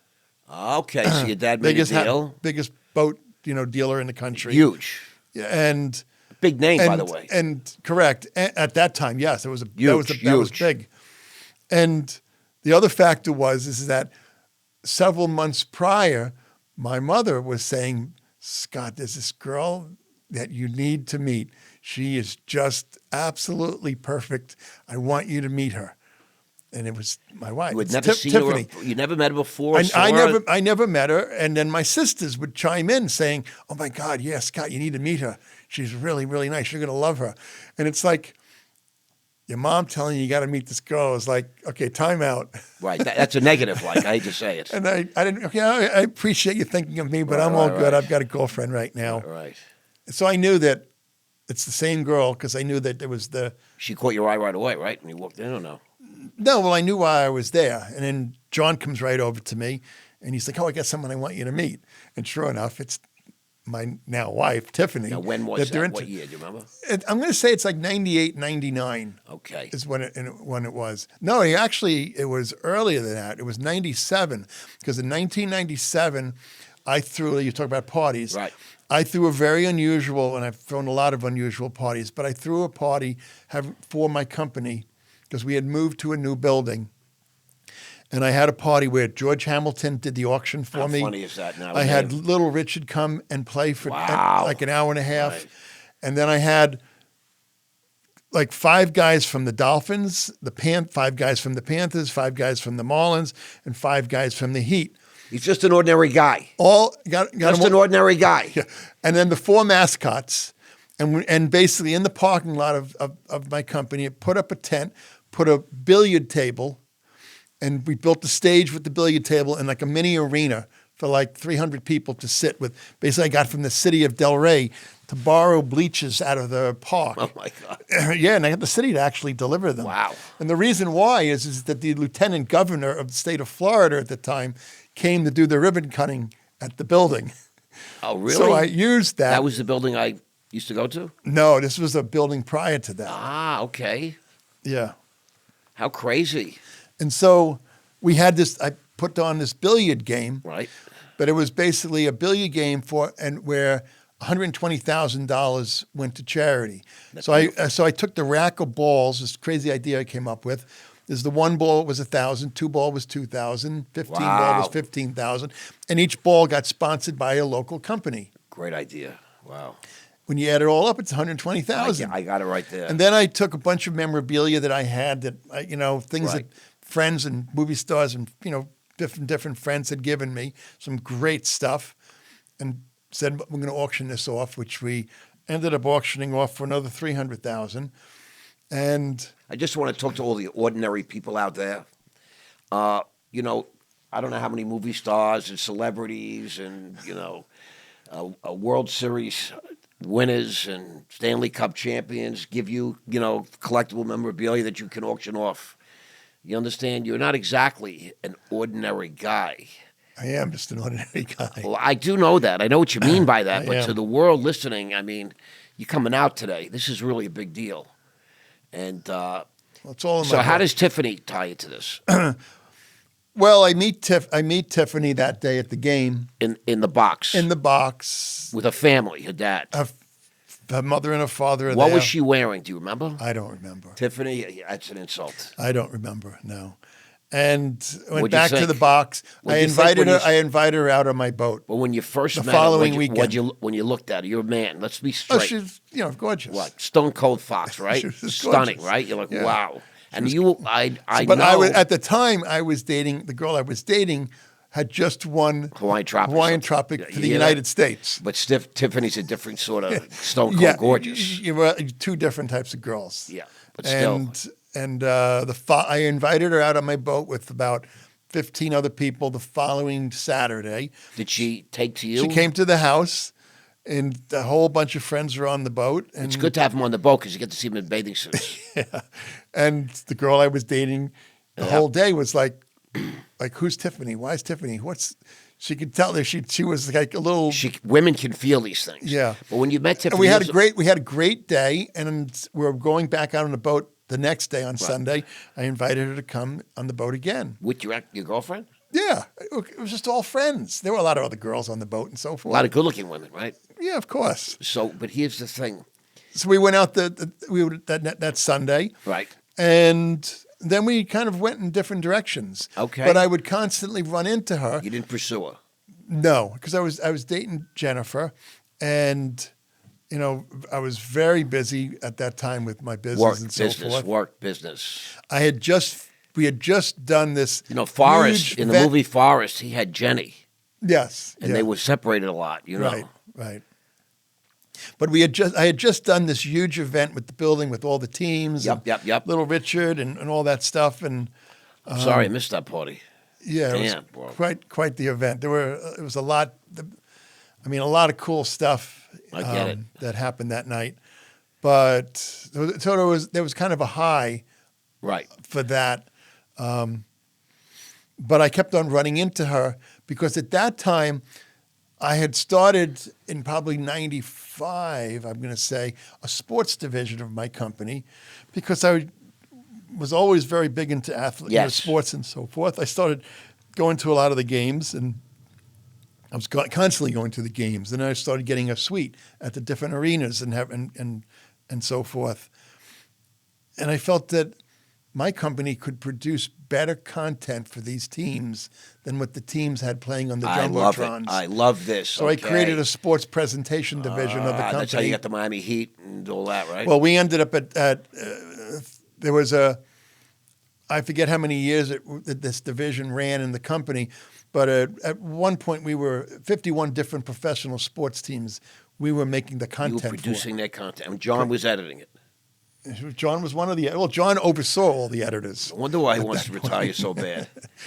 But I mean, the Detroit Lions, the Chicago Blackhawks, the Ducks, the Rangers, 51 the Knicks. Professional teams. Yeah, He's but we were also just an ordinary guy. But we were also producing the content for different leagues.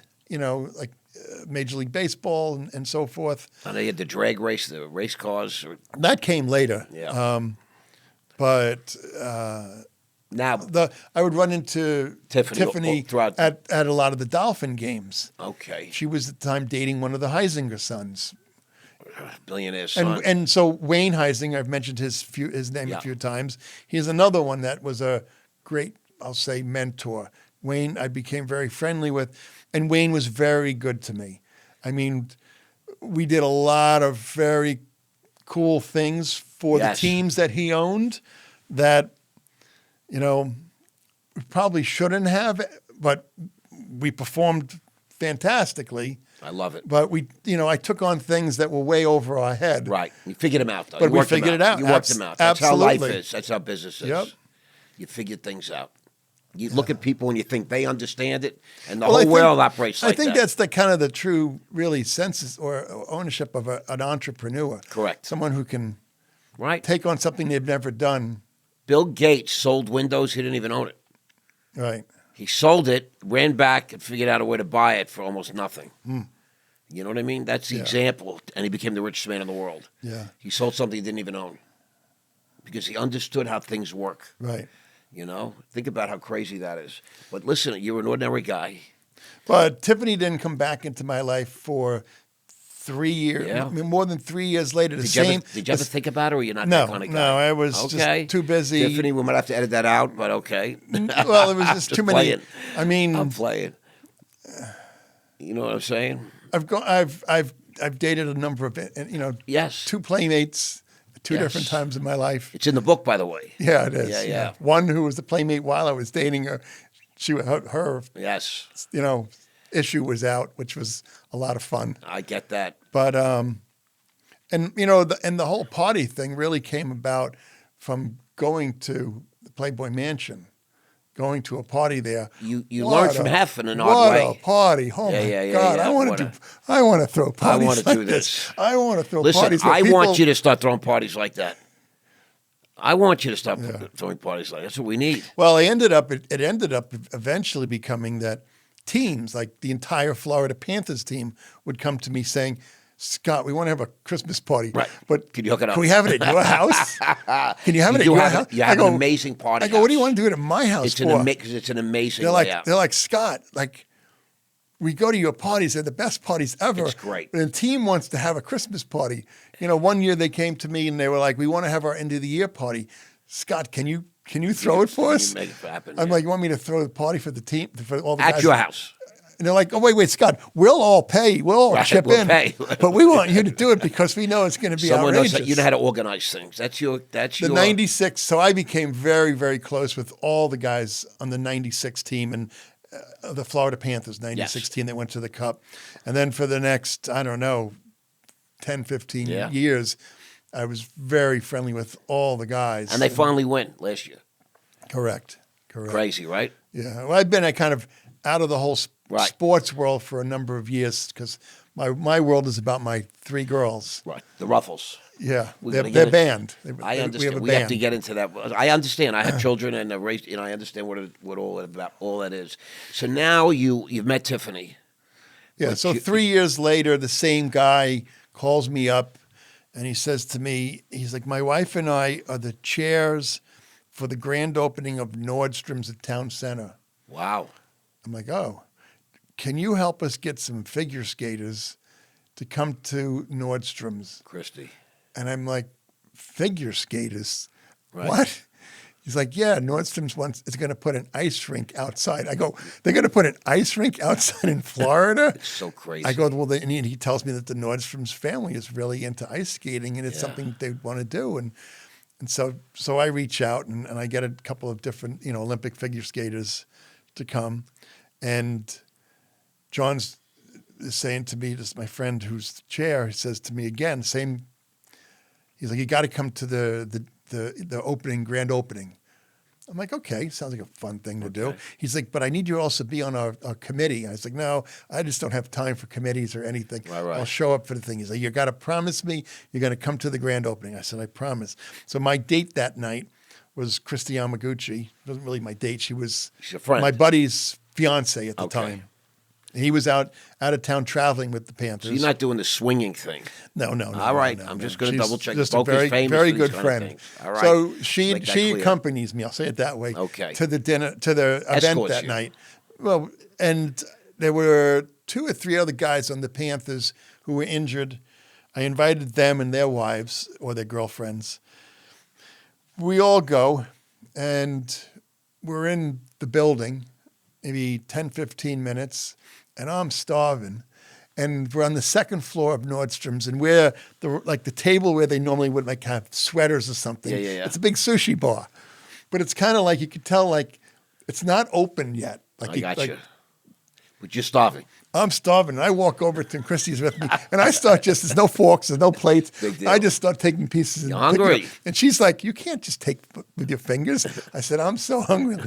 I got to have something to eat. And that's when John walks up with Tiffany. And it's like, and John says to me, he's like, do you remember Tiffany? I said, sure I do. He's like, you two need to go out on a date, a real date. And Wow. then John looks at Christy and he looks at me and he's confused. Right. And I go, oh, this is Christy, my buddy Brett's fiance. And What happened? he says it again. And he's like, I'm going to leave you guys. And he walks away. And we start chatting. I don't know, 5 minutes goes by and Tiffany excuses herself and leaves, walks away. Right. And at that point, we walk around, and the whole time Christy's saying to me, oh, I really like that girl, Tiffany. Scott, that girl, Tiffany, is really, really, she's really sweet, Scott. She's like, I really like her with you. Like all these other girls that you date, like she's the right one for you, Scott. She's very classy. And we spent another hour there or whatever, and we ended up leaving, going somewhere for a late dinner with a couple other friends that we were with. The next morning, Christy calls me up at 9 a.m. Did you call her? What? I'm asleep. I wake up. Phone rings. What's going Did you on? call her? Did I call who? Did you call Tiffany from last night? I said, no, you just woke me up. She's like, I'm going to call you in an hour to make sure you called her. What's going on? Is there something going on? Literally an hour later, the phone rings. And Christy, did you call her? What happened? I said, no, I didn't call her. Okay, I'm going to call you in another hour. I'm going to keep calling you every hour until you call her. What pressure? Literally an hour later, phone rings. Did Christy know Tiffany? No, she met her that night. But they were all concerned about you, I guess. No, she had a, I don't care know, about you when She they had a want you. feeling or whatever. And I said, okay, this is getting a little bit ridiculous. I will call her. An hour later, she calls me again at noon. I said, Christy, I called her, and we're actually going to dinner tonight. Okay. We went to dinner that night. And Remember where you went? It's your first real yeah, date. we went to Trattoria Romano, which is where we had our rehearsal dinner for our wedding. Eventually.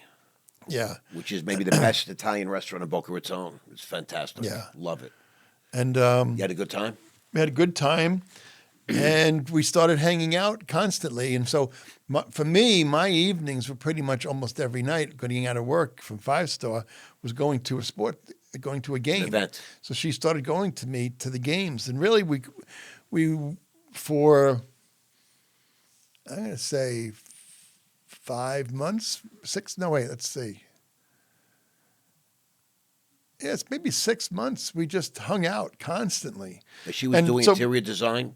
She had recently started her own company. So during the day. And she was doing very well. Just so you know, guys know, she's one of the most incredible, famous interior decorators in the world. Her first client is an old friend, Jordan Zimmerman. Zimmerman Advertising. Correct. Which was her first client. It's a $1 billion company. Yeah. Trades on the stock exchange. But her company was taking off. She would go with me to the games every night. But for me, it's not going really to a game. I had a suite. We'd sit in the suite. Right. You drank, but then after the game, so hanging out. Panthers, a lot of hockey games. And that was the biggest kind of sport that I didn't miss. I didn't miss a Panther. Hockey. You love hockey. I didn't miss a Panther game. But after every game, every night, I would go downstairs to the family room or to the locker room. If Tiffany was with me, it would be the family room. And when the guys were done, we'd all go to dinner together. So, all the guys with their wives or their girlfriends all went somewhere for dinner. Right. And I was always invited. So there was always so you go with Tiffany. Yeah, she started coming with me, and then she started kind of just becoming. I was like part of the family, and How long before she you became actually, part of the family as. How long before you started looking at her and saying, I'm gonna have a kid with her. I want to get married. That's a serious thing. For a guy like it's a funny, kind of interesting, crazy story. Is one night, and I can't think of what year it is. So we got married in 2002. How long were you engaged? Think about that. So I'm going to say around the beginning of 2001. Okay. Sitting in the suite one night, and one of the guys on the team, his name was or is Robbie Niedermeyer. Robbie was one of the big players on the team. Very famous guy. If you follow hockey, fan favorite. He had recently broken up with Nikki Taylor. Okay, the model, the fashion model. Correct. And Supermodel. I was kind of like the mediator because the two of them, towards the end of their relationship, rough, unhealthy. Yeah, and I would kind of help, trying to mediate between the two of them because she was a good friend as well. And Robbie was injured. And, an interesting thing is that a lot of the players, most of the players, when their parents came to town, they would, Scott, can my parents sit in your suite? Absolutely. Why not? So it happened to be a night that Robbie was injured. He's sitting in the suite next to me, and Robbie's mother's in the suite, and she's sitting with Tiffany. Robbie's mother. Mother, sitting in the suite. The thing is with Tiffany, everybody loves Tiffany. Robbie says to me, he's like, Scott, all the guys downstairs are all talking. They're all talking and are you guys dating? What's the story? What's the story? Because you never really say anything to anyone, and you're a man of few words. And he's like, quite frankly, before the game and after the game, that's what everyone's talking about. I understand because first of all, she's gorgeous, and second of all, if you're not interested, they're interested. I go, no, you're kidding me. And he's like, no. He's like, that's what everyone talks about. Is Woolley dating Tiffany or what? And he's like, you guys have been together for quite a long time. And I go, yeah, maybe 6 months or 5 months. And there was nothing really romantic. And I had gone through a long period of dating so many girls. And I always ended the relationship because the first girl that I was very serious with in college, she stopped dating me. She ended it, right. And I took it very hard. And Broke your heart. Didn't work. And I found out years later that my father interfered and caused that. My father went to this girl Connie's father, and basically said that your daughter's going to get pregnant if they keep, Right. And her father was a military guy, and basically put his foot down and says, you're no longer dating him. So your dad had the foresight. Intervened. He knew you'd have a baby mama. When I found out, I wasn't working. I had my 5-star when I found. Were you and I was upset kind of about at that? Well, I was upset about it, but it went here and there very quickly. Right. When I started 5-star, my father and I didn't talk for a year. I had a feeling. But that eventually all went, went past and so forth, because he was upset that I left this business that. I understand. You'd be set for the rest of your life. I've met your dad many times. I can't wait to see him now. Now that I hear, now I understand all these different things. What a man. Yeah. So What a man. So I always ended the relationships with so many different girls. Wow, before they could dump you, you cut it off. I get it. You had a broken heart. You're protective of yourself. I get it. Correct. And I realized that was a little bit maybe not fair with some girls. Yeah, and you're not a kid anymore, by the way. You're growing up. You're a man now. I mean, you got to start thinking about, So there was this period of, before I started dating Tiffany, the last girl that I kind of had a short relationship with was a Playboy centerfold. Not the Hawaiian Tropic girl. No.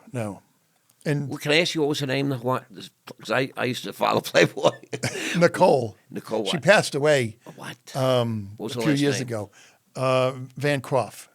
Okay, I don't recognize that, but I'm sure she was fantastic. I went out with her dated her for a very short period of time because she was an utter nutcase. I understand. Fantastic to look at and be with. I understand. But Nuts. a disaster. Wild. I understand. And then one of the guys on the Panthers ended up Right. getting traded, and she ended up following him, and they dated for a while. But Robbie asks me, Niedermeyer, what's going on? Are you guys dating? And Right. I'm like, why are you asking? He's like, well, if you're not dating her, would you mind if I ask her out? I was going to say, that's what everybody wants to know. I said, what? And he's like, yeah. He's like, I'd love to go out with her and She's ask her out. gorgeous. He's She's like, beautiful. He's like, I know a few other guys would, so I want to get the Right. first opportunity. I get it. And he's like, he says to me, but no one wants to step on you, and what you got and I going like on. that. And You that's have why everyone's respect. talking. So what happened? And I said to him, I don't have a serious relationship with Tiffany. And I purposely didn't. We were really just friends. It was the first time in my life that I went through a period of time where, there wasn't even a romantic aspect. It was like we were just good friends hanging out. Really? And I enjoyed that aspect of I just understand. hanging out with this beautiful woman I that get was it. so smart, dressed like She's a I just fashionable. loved. I love seeing what she's But wearing. it was I one get of the things that I loved every night, picking up and going to a game. What was she What was she gonna wear? What was she? Oh yeah, I because it get was it. like She's a very- fashion show, she's like very right out creative. of She's sitting brilliant, in right. Paris. I get it 100%. It's so funny. I actually get this 100%. He's an ordinary guy. I want you all to know. But He's just I ordinary. also was very much about wanting to take things slow. I had just been through this other relationship with this wacky girl that, Right. I didn't need. Bro, any I more- feel that way now. That's where I I'm didn't at in need my any of life. that. I'm not interested. I just want to build the business. I get it. I get it. And I enjoy. And Tiffany's like very sophisticated, Very. and I took it slow. I get it. Purposely. I get but it. when then Robbie said that, and I said, well, Wake there's up. there's no tie or anything, whatever. You said that? Yeah. And he's like, so I'm going to ask her out. And I said, whatever you want to do. And I felt like, What? I'm shocked. so the next day, Yep. I think it was the next day, maybe it was 2 days Right, later, Robbie calls me up. I go, hey, what's up? He's like, well, I got a strange request. I go, what's that? He says, well, I called Tiffany up and asked her to dinner. Oh, great. He says, but she'll go to dinner with me if you go. I'm like, what? He's like, she's going to bring another girlfriend, but she wants you to go, but then she'll go. I said, Robbie, I don't get it. That doesn't make any sense to me. I said, are you great. asking her out on a date? Or did you ask her out? Right. He's like, I asked her out on a date. She said yes, but then she told me, he's like, so how do I tell her that I'm not interested in going with you or having you come? And he's like, but she said that her girlfriend will come too. So I guess maybe she feels more comfortable, Right. that her girlfriend's coming and maybe See what happens. it's like 4 people. I said, whatever. He's like, so I made a reservation at Cafe Moderano. Okay. I said, great, one of my favorite places. And I've been friends with Steve, and at that time, I had just kind of finished for like 2 years. 2 years prior, I had produced a whole demo, a pilot with Steve to try to sell a television show about Steve Moderano. And Steve and I, just like you and I had done, Yes. went and shopped it and so forth. And it actually helped get Steve on the map because Right. that's how he became really good friends with Jimmy Kimmel. And, That's so same, great. Same kind of Yep. I get situation it 100%. that you did with me. I did with Steve I get years it. prior to I you. get it. Like get I've it. done with many people. He's a great guy. And so You go to Matarano's. No, we didn't got them before we even get to Matarano's. Right. Yeah, that afternoon, Robbie calls me up and says, to me. He's like, so Tiffany called me and said that you're going to pick her and a girlfriend down and we'll meet at the restaurant. Who's going to? I said, what? He's like, I called Tiffany and Tiffany called me back about picking her up. And being I live in Fort Lauderdale off Las Olas, she told me, why don't you just drive to the restaurant and I'll have Scott pick us up. I got it. I'm thinking to myself, what kind of date is this for the guy? I said, Robbie, just call her back and tell her you're He's going not to going pick to her drive up. all the way from Fort He Lauderdale goes, well, to it pick her does up. make sense, Scott. He's right. It doesn't. But So I pick her up and we go to the restaurant. And who's the girlfriend? Do you remember? Yeah, Lori Comparato is her name. Wonderful, really nice person. Attractive? Yeah, she's a very nice woman. Okay. Comes from a fantastic, well-known Boca Raton family, the Comparatos. Okay. Wonderful, wonderful Did she family. be at the Super Bowl party? No. Robbie? Robbie doesn't live. He lives. He moved out. Yeah, he's back in Canada, and So go ahead. we now. get to Monterano. You picked them up. I pick him up, but then when we get to the restaurant, I tell him, listen, I said, we're going to have a nice dinner, but Robbie, you're going to have to take them back because I've got a party to go to. And it's actually What? a Hawaiian tropic party. You're so wild. It's This is wild. It's a private Hawaiian tropic party at someone's house. I like that. I said, so I'm going to this, I get it. 30 girls running around in bathing suits where I'm one of the judges. I find this very offensive. And So now you have dinner. What happens at dinner? we have dinner, great dinner, and it's decided that we're all going to drive back to Tiffany's house for a drink. She talks us into it. We have to go to her house to have just one drink and then leave. I said, great. So we drive back. No Hawaiian tropic judging. No. We drive back to her house. Right. We're there 10, 15 minutes. Tiffany's father makes us drinks. But I'm trying to get out. I got to leave. And Robbie says to me, hey, listen, I'll go to the thing with you. I want to get out of here. Because Tiffany's dad was kind of not being too nice to Robbie. Really? Okay. Yeah. I found out later on I is that understand. Tiffany's father really didn't want her dating an athlete who basically he looked at it as he I was understand. dating a supermodel. I understand. Like, how faithful is he going to be to his daughter? I get it 100%. So Robbie leaves with me and we go to a Hawaiian tropic thing. And this is just prior to New Year's Eve or New Year's. Okay. New Year's happens. I'm with a bunch of friends for New Year's Eve. So you got you leave with Robbie. Well, I leave with Robbie. He goes to the Hawaiian tropic thing with me. That was probably we the hang party. out. We didn't get there until like midnight or 11:30 at night. We're there for a few hours, and then we both head home to our respective houses. But then it's a few days later. It's New Year's Eve. Tiffany goes to the Bahamas with her family. She tried to ask me if I wanted to go, and I was, no, I've got things going on for New Year's Eve and so forth. She calls me on New Year's Eve to wish me a happy, She's happy very New classy, Year. Tiffany. The next morning, she calls me and says, "Why don't you come over to the Bahamas?" And I'm like, "No." I said, "I'm here." She calls me back like an hour later. She's like, "What do you have plans today?" She's like, "I really don't." She said, "I'm going to fly back."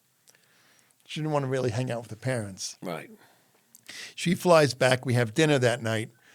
And it's is where I really realize that I don't want her going and seeing some other guy. I really like her. Right. And I said to myself, okay, I need to change my outlook on all of this. And from that point forward, Took you a minute, we're with each other, and our whole dynamic changes. Right. And by July, her birthday is on July 21st. I plan a trip. We're going to go away, and I decide I'm going to ask her to marry me on her birthday. And knowing how I do things, I always like to do crazy, wild, fun, different, unique things. You're a big planner, organizer. I basically say we're going to my buddy Kirk Muller, another great hockey player, lives in Kingston, Ontario, Canada. Right. And I say we're going up to Kirk and Stacy's house, his wife, wonderful friend, woman. Has a beautiful house on the lake. We're going to go up and we're going to go hang out for a week at Kirk's house, right across the lake. Dan Aykroyd's house is. We'll go spend some time with Dan. And Dan Aykroyd. Dan Aykroyd, the actor. Right. He's just an ordinary guy. Right? And so is Dan Aykroyd. It's an ordinary guy. Dan is a very ordinary guy. He is. I understand, but to the rest of the world, this might seem a little posh. So Tiffany believes that's what we're doing. But in reality, I booked a trip to Paris, France, and we go to... Oh, you set all this fake dynamic up. Oh, yeah. Really, I faked to the point of I call Kirk and Stacy and tell them. Right, to play along. I get it. Like, over the next 2 weeks, make at least 1 or 2 calls telling Tiffany what the weather's going to be like, You're so how funny. to properly dress. You're so funny. What clothes to bring. This is a great story. Like what, Yep. hey, we're going to be doing this. We're going to jet ski 1 day or 2 days on the Okay, lake. so now you're going to Paris. She doesn't know it. I get a car that takes. I get a car that takes us down, and the whole car ride, I'm telling Tiffany, drink water. It's good before you get an airplane. Drink lots of water, knowing that once she drinks a bottle of water, she's going to have to pee. Right. It's just the way she is. We get to the airport. We go to check in. I go to the gate. It says, "Why don't you go to the bathroom before we go, onto the plane?" Right. This is before 9/11. So there's not the world was different, right? Correct. Right. You just go right on. So she goes to the bathroom, which you could see kind of where we were. She didn't pack for Paris. She must have killed you on that trip. Well, I basically, the guy at the desk, he's like, "Where is Tiffany?" I said, "She's in the bathroom." I go, "But she doesn't know we're going to Paris. She thinks we're going to Canada." And he's like, "You can't do that." He's like, "That's illegal." I take out a $20 bill and I'm thinking to myself, is 20 enough? But it's the fastest thing I got out of my pocket. I hand the guy and I says, "Listen," I said, "if you have to just okay that what her name or whatever is," right. I said, "but I'm going to be asking her to marry me, and I'm trying to make this as a big surprise. She's never been to Paris. It's her favorite place in the world. She thinks we're going to Canada." I said, Right. "Work with me here." Tiffany comes walking back. The guy comes around the counter, away from the thing. He looks at the passport. "Okay, you're all good. Go." We go through. We stop at a little place to get something, a quick bite to eat and a drink. And I'm waiting. I hear the plane's now boarding. And we're going to the gate. And lo and behold, the desk for the gate is much further away than where the door to get on the plane is. So as we come, it's like straight onto the plane. So she doesn't see it. I'm thinking, this is really working. We get to the gate. There's no sign or anything. We go to board the plane. The same guy who was at the front, out front, to check us in, he's now checking the tickets. Right. So as we walk in, he's like, "Enjoy your trip to Toronto." That's so funny. As we're walking onto the gangway, onto the plane, there's an older man behind us going, "Toronto. I'm at the wrong gate." And I'm kind of looking back. Kevin doesn't notice anything. Right. And I could see the guys trying to calm him down. Right. So as we walk onto the plane, we're going into first class. So you turn to the left. And I have Tiffany go first. Right. And as I'm passing, there's like 3 flight attendants. Right. I had these little Post-it notes in my pocket. I pull them out and I hand each one of them. And on the Post-it, I had pre-written. You're so fucking crazy. My girlfriend doesn't know we're going to Canada. It's like a movie. It's a movie. Right. So You're a producer. we sit down. Right. And as soon as we're kind of in the seats, I jump back up and I scooter back to them because they're only like 10 feet away. I understand. And they're all looking at the notes, and I explained to them. Right. And now they're all excited. They think, "Oh my God, this is so much fun." Pretty cool. Plane takes off. We're in the air 5 minutes or so, 6 minutes, 8 minutes. Captain goes on. The light comes off for the seatbelt, and I see the stewardesses. They keep on looking. Right. I'm like, what the heck? And I realized they're thinking maybe I'm going to do this. Right there. So I get up and I walk back, and they're like, "Did you do it?" I said, "No, I'm not doing it until I get to Paris." Well, I said, "I want to do it on her birthday, which is 3 days away." How are you going to do this when I said I want to surprise her, like when we go to land or something? Right. She's like, "Oh," the one lady goes, "Oh, I got it."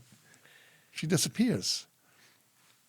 I sit down and we order drinks. Right. We get drinks, and 5-10 minutes later, the captain comes on.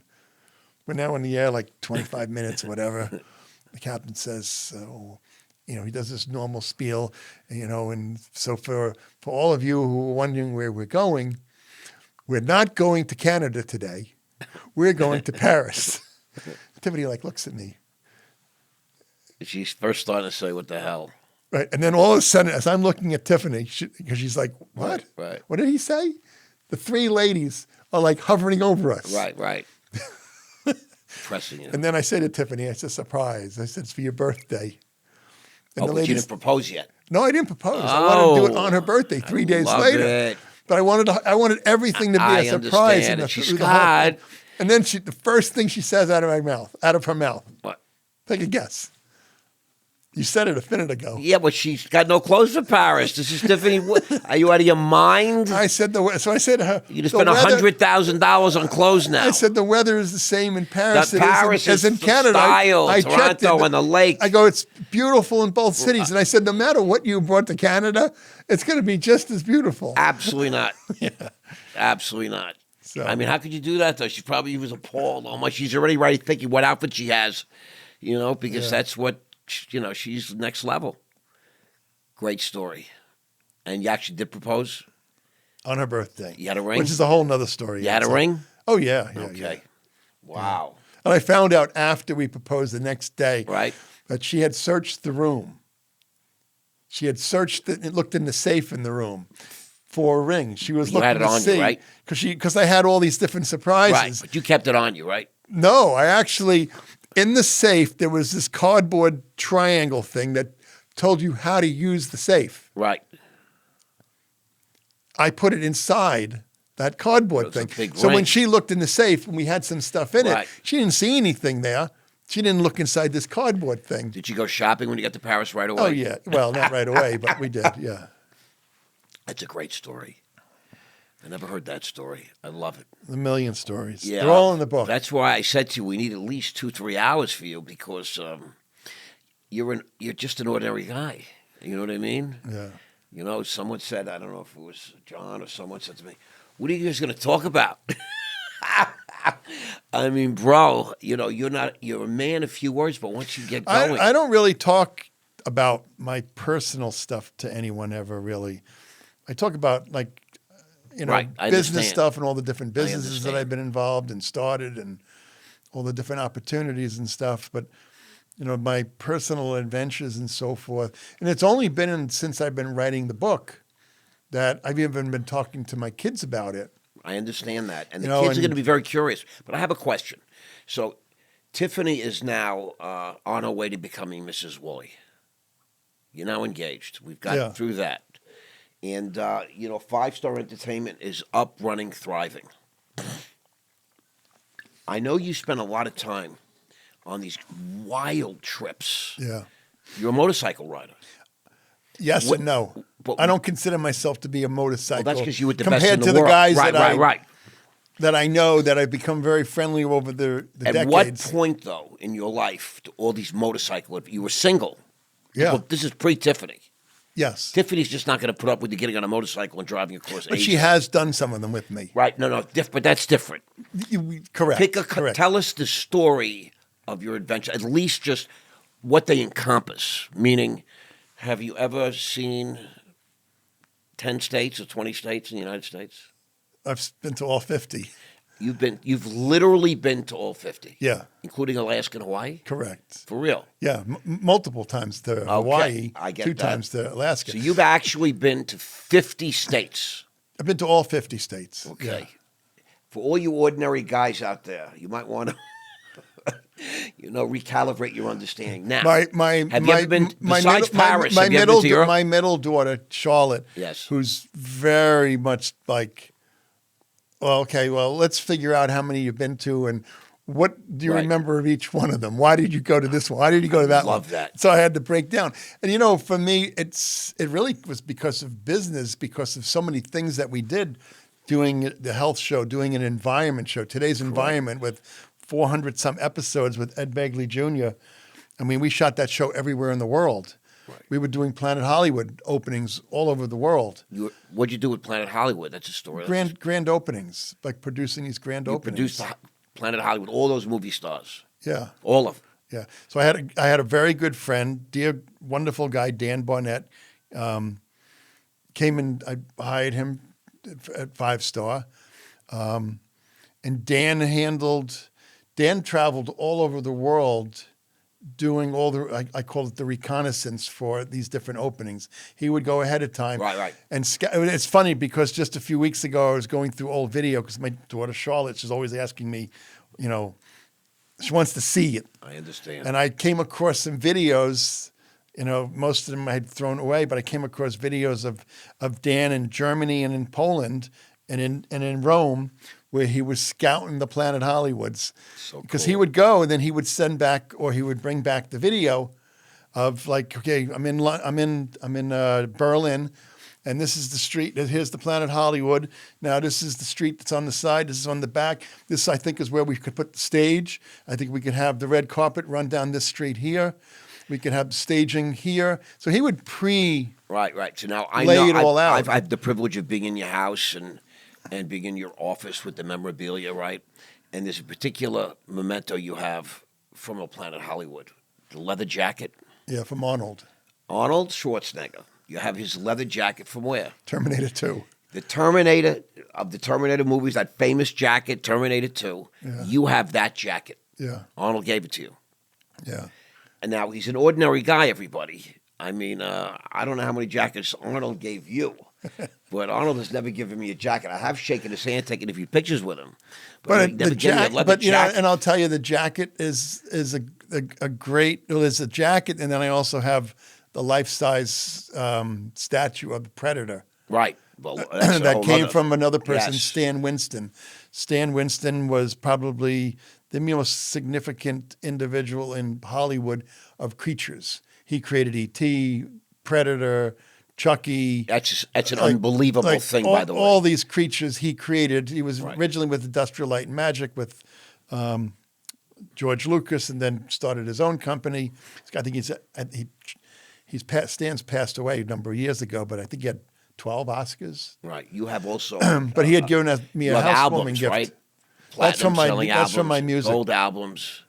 That's from my music. From letters from Paul McCartney and Bruce Springsteen. I mean, yeah. Yeah. For real. We know you've been to Paris, but have you been to any other cities in Europe or around the world? Just about everywhere. Talk about it for a minute, just a minute. It's just How many continents you been to? I think all of them. There's 7. Yeah, I've ridden a motorcycle across 5 of them. Okay, tell us what's the most crazy adventure, the biggest one. They're all They're all big. You know, Did you go the through one a that was desert- the a one that desert? was the most amount of fun was Australia. Yeah. I had the most amount of fun. I made the biggest mistake, and was my big learning curve.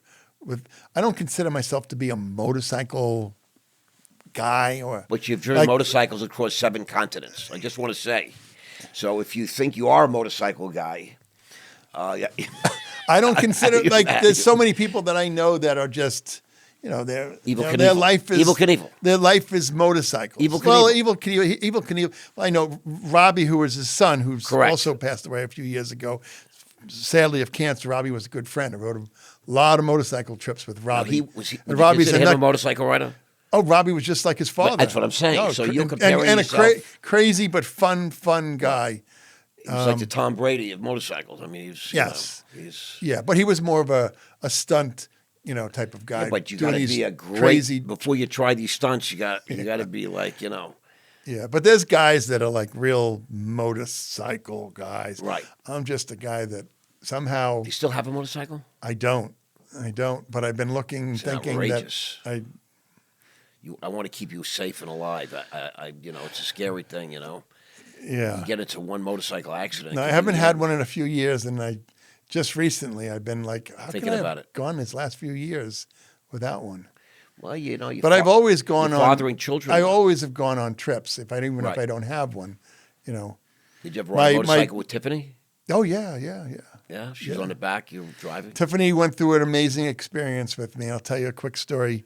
I guess it was maybe 2004, 2005. It was a trip. Me and a bunch of guys,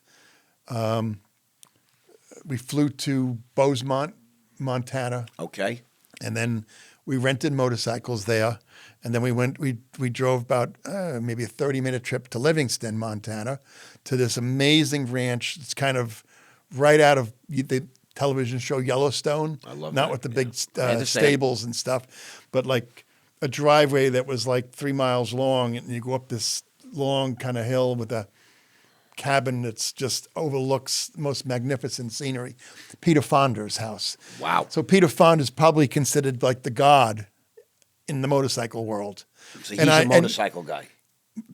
There's probably no other more Right. more More famous famous. person on the planet from motorcycles I get because it. of Easy Rider. Because Of that course. movie. What do you mean? And because of the fact Peter always rode. Right. And as Captain America, he Right. kept that for his entire, all the years he was on this planet. And a wonderful, wonderful friend and guy. But there was a bunch of us. We went to Livingston, and it was a trip for a friend of ours who was getting inducted into the Motorcycle Hall of Fame. So we took a ride from Peter's house to Sturgis. And there was Tell everybody about Sturgis. Sturgis is like the biggest motorcycle gathering In the world. in the world. Yeah. 500,000, 600,000. Where is Sturgis? Sturgis is in South Dakota. South Dakota. Yeah. And once But a year, twice a we year? took once every year in the summer, in August. So we took a 3-day trip, and it was kind of a winding trip to South Dakota. We could have gone a much straighter distance. Peter planned the trip out, and it was all through Yellowstone National Park.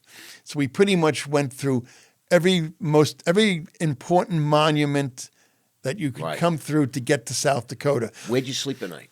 We slept in the craziest little dumpy little joints that you could possibly imagine. The first night, we pull up to a place, and it's a house. And we go inside the house in the living room, and in the living room, they had like a little podium, like President Trump standing at to speak. Right. And the lady who owns the house comes out, and what's your name? Scott Woolley. And Peter had made all these reservations. She's like, oh, Mr. Woolley, okay, it's $5. $5. Guys, it's $5 each. She's like, no, it's $5 for the room. $5 for the room. I'll take two. Peter, what, did you get like some kind of deal here? He's like, no, I don't even know what the rates are. I go, guys, I'll pick up the room tonight. It's on me. $5. So that trip, I'm trying to think who went with us. Johnny Rivers, who's a music artist, secret agent man. Ian Ziering, Lorenzo Lamas. Famous guys. Trying to think who else. Robbie Knievel, Peter Fonda. It was a bunch of us. Just an ordinary trip with ordinary guys. So myself, and two other guys were told, you got the cabin in the back, the red cabin in the back. And the lady hands me the key, and it's like a really strange looking key. We walk around the back, see no house. On the side of the house, there were these little houses like the size of this room, almost like little teeny, they call gingerbread houses. Right, really right. cute little teeny little houses. Probably had a bedroom and a bathroom, and that's it. And I'm looking for one of these little teeny gingerbread houses. I don't see anything. I walked back into the house, and I said to the lady, I said, there's no red house in the back. She says, sure enough, right behind the house, right up against the house, it is where it is. I walk around, and what I see is a red shed that you would put your lawnmower in. I understand.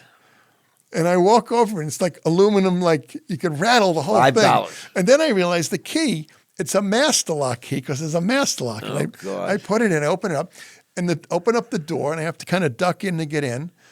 And I see there's a cord hanging. It's an extension cord. Yep. And I see on the ground outside it and I plugged the two together, and sure enough, a light bulb goes on.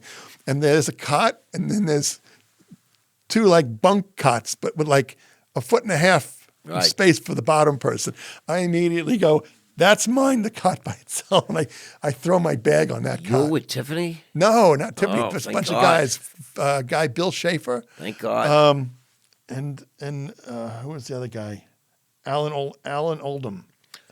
Have you ever been to South America, Central America? Yeah. You ever been to Colombia? Oh, yeah. I rode a motorcycle from Panama City, the top of South Right. America, all the way to the bottom. Did you ever get in trouble with the cartels? No, but we got chased, and we had a situation one night that I heard that story. It's a great Yeah. story, So people should know that you really have traveled the whole world. Yeah, no, well, Literally. like I said, that particular trip of going through Yellowstone National Park and stopping at all the monuments, what's interesting about that trip is on our last night, we're all sitting around a campfire Yep. drinking shots of tequila. And Peter says, listen, I've got something set up for all of us. It's going to be in 3 days when we're at Sturgis. He's like, I've got my wife flying in for it, so you guys may want to do the same thing. I've got it organized through the Department of Interior. We're all going to be allowed to hike up the back of Mount Rushmore, and we're going to be able to climb up the back of Mount Rushmore and have our picture taken standing on top of Washington's head. That's crazy. And I'm listening, and I kind of lean over to Peter. I said, "Did you say Mount Rushmore standing on Washington's head?" He's like, "Yeah." He's like, "We're actually," and he's like, "From what I understand, there's like less than 5,000 people Ever. Right. have stood on, that includes all the workers." And he goes, "I understand we're all going to sign a book that has every single person that's ever climbed up the back of Mount Rushmore has signed this book." And now this is after 9/11. And he's like, that's why I needed all your social security numbers like 2-3 weeks ago, if you guys remember. Security check. They did security checks on us and the driver's licenses. And I leaned back to go pick up my little thing of tequila on the ground, and all the guys are gone. Peter, where'd everyone go? He goes, "I don't know." He says, "They're probably all calling their wives." I'm like, crap. I got my phone out. I called Tiffany. And I said to her, "Get on the first plane you can. It doesn't have to be tomorrow morning, but by the next day's morning." I says, "We're going to be in Rapid City, not tomorrow." The next day we're going to be in Rapid City at this, I forget, the Radisson Hotel in Rapid City. Okay. And I said, "There's some really fun stuff. You need to, it's a bucket list experience." So Tiffany got on a flight that next day. And by the time we were pulling up to the hotel, Tiffany was pulling up from the cab or the taxi from the airport. And the next 3 days were just 3 outrageous days. Like Crazy. The next day we spent with Kevin Costner at his hotel and his bar that he has in Deadwood, yes, which is a really cool town. And our experience driving on motorcycles with Peter Fonda in Deadwood with like 10,000 bikers was something that neither one of us ever experienced. It was the coolest thing because you had 10,000 people that would just absolutely, you'd think that Jesus was coming through town, but it was Peter. And well, he is Jesus to these people a little bit, Yeah, in an and odd then way. and then the following day, we went to Crazy Horse. Then I went to this other place. I can't remember the name of it. It was very cool. Then the following day, we did the Mount Rushmore thing. That's crazy. Now, And actually, Tiffany and I used the picture of us sitting on the top of Washington's head as our Christmas card that year that we sent out to everyone. Yeah, you do your Christmas cards. And I'll tell you another fun little story is the night before we did the Mount Rushmore thing, we were all going to an Aerosmith and ZZ Top concert at a place called Woody's. Big, huge outdoor event, 30,000 bikers in this huge field, enormous stage, and you got 2 iconic rock bands that are playing. And we're all told that at 6:30 you must be downstairs in the hotel because the vans are leaving. And if you missed the van, you got your own way to get there. Good luck. And I knew that, hey, if we were missing the vans, we weren't getting there. And one of the situations I have with my wife is she's never on time for anything. And at 6:30, she wasn't ready. I'm not shocked. And I was like getting so frustrated. And we go downstairs at 6:40, and I go to the desk. The vans, the vans left about 10 minutes ago. Right. I'm like, Tiffany. Now I go, I don't know where this. I said to the person, "Do you know where Woody's is?" He's like, "Yeah." He's like, "You can get a taxi," but he's like, "The problem you're going to have is that your group, they're going in the back way." He's like, "Taxi's going to take you the front way," and he's like, "The traffic to get over that area, you got thousands and thousands because there's 3 other venues, outdoor places." He's like, "I wouldn't even bother." All of a sudden, I feel a hand on my shoulder. Okay. I turn around, and it's Peter and his wife, Peter Fonda. Yep. And he's hearing, listening to this, and he says to me, "No problem, Scott. Van's coming back to get us. We'll be here in about 15 minutes. Sure enough, 10, 15 minutes later, van shows up. We get in. So it's like one of those 10-passenger vans. Right. Tiffany and I, we get in, we're in like the second row, the driver's in the first. Peter and his wife get in behind us in the third row. Right.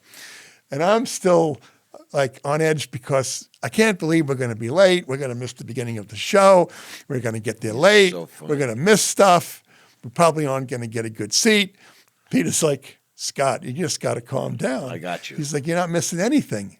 Trust me. I go, what do you mean by that? He says, Scott, the show ain't starting until I get there. I get that. I go, why is that? I knew he goes, because I'm opening the show because I'm introducing ZZ Top, who's opening up That's first. so cool. I love ZZ Top. I'm going on stage. And he goes, Scott, being that we're showing up, the four of us, you know what's going to happen? And it's sure enough, it did. Yep. The van pulled up. We Right were late. Big They were deal. with the whole place, Right. 30,000 people, ZZ Top. They're all standing there waiting for Peter to get in the van. And we get all escorted right up onto the Yep. stage. Yeah, I was going to say you're on the stage, right? So, of course, Tiffany looks at me when we're standing on the stage and Peter's introducing ZZ Top. And the guys are all standing with us. Tiffany says, I guess it really was worth waiting a little bit and being late, wasn't it? I'm like, I Yes. guess so. Tiffany knows best. Yeah. All right, I got a couple of questions for you. Yeah. So you've been around the world. You've had experiences that, you know, I don't even know if people ever dream of these kind of things. Do you know what I'm saying? I mean, you live dreams, right? All by mistake. I look at it. Well, you know, I think that nothing Being in the happens by right place mistake. at the right time. That helps, yes. And also, you know, and it's what I stress and I talk about in my book. It's about if you have a thought, if you have a dream, Live it. go Don't after wait. it. Don't wait. Because, you know, and I have a nice chapter about, you know, in 1999, I got asked to do an event for Dan Marino, who's a very good dear friend. Dan about Marino, the Miami Dolphins Hall of Fame quarterback. Correct. Maybe the greatest that ever threw a to ball. produce his retirement party. I got asked to go to Heisinger Holdings, and Mr. Heisinger sat me in his office and said, listen, I'm going to throw an event for Dan's retirement. I'm going to do a free event for the public that no one will pay for it. Everyone who attends, I think it was 93,000 or 83,000, I can't remember what, they'll get a free hot dog, a free soda, and a free popcorn or pretzel. And I'm going to pay for the turnpike if you're coming off the turnpike, the pay to get off.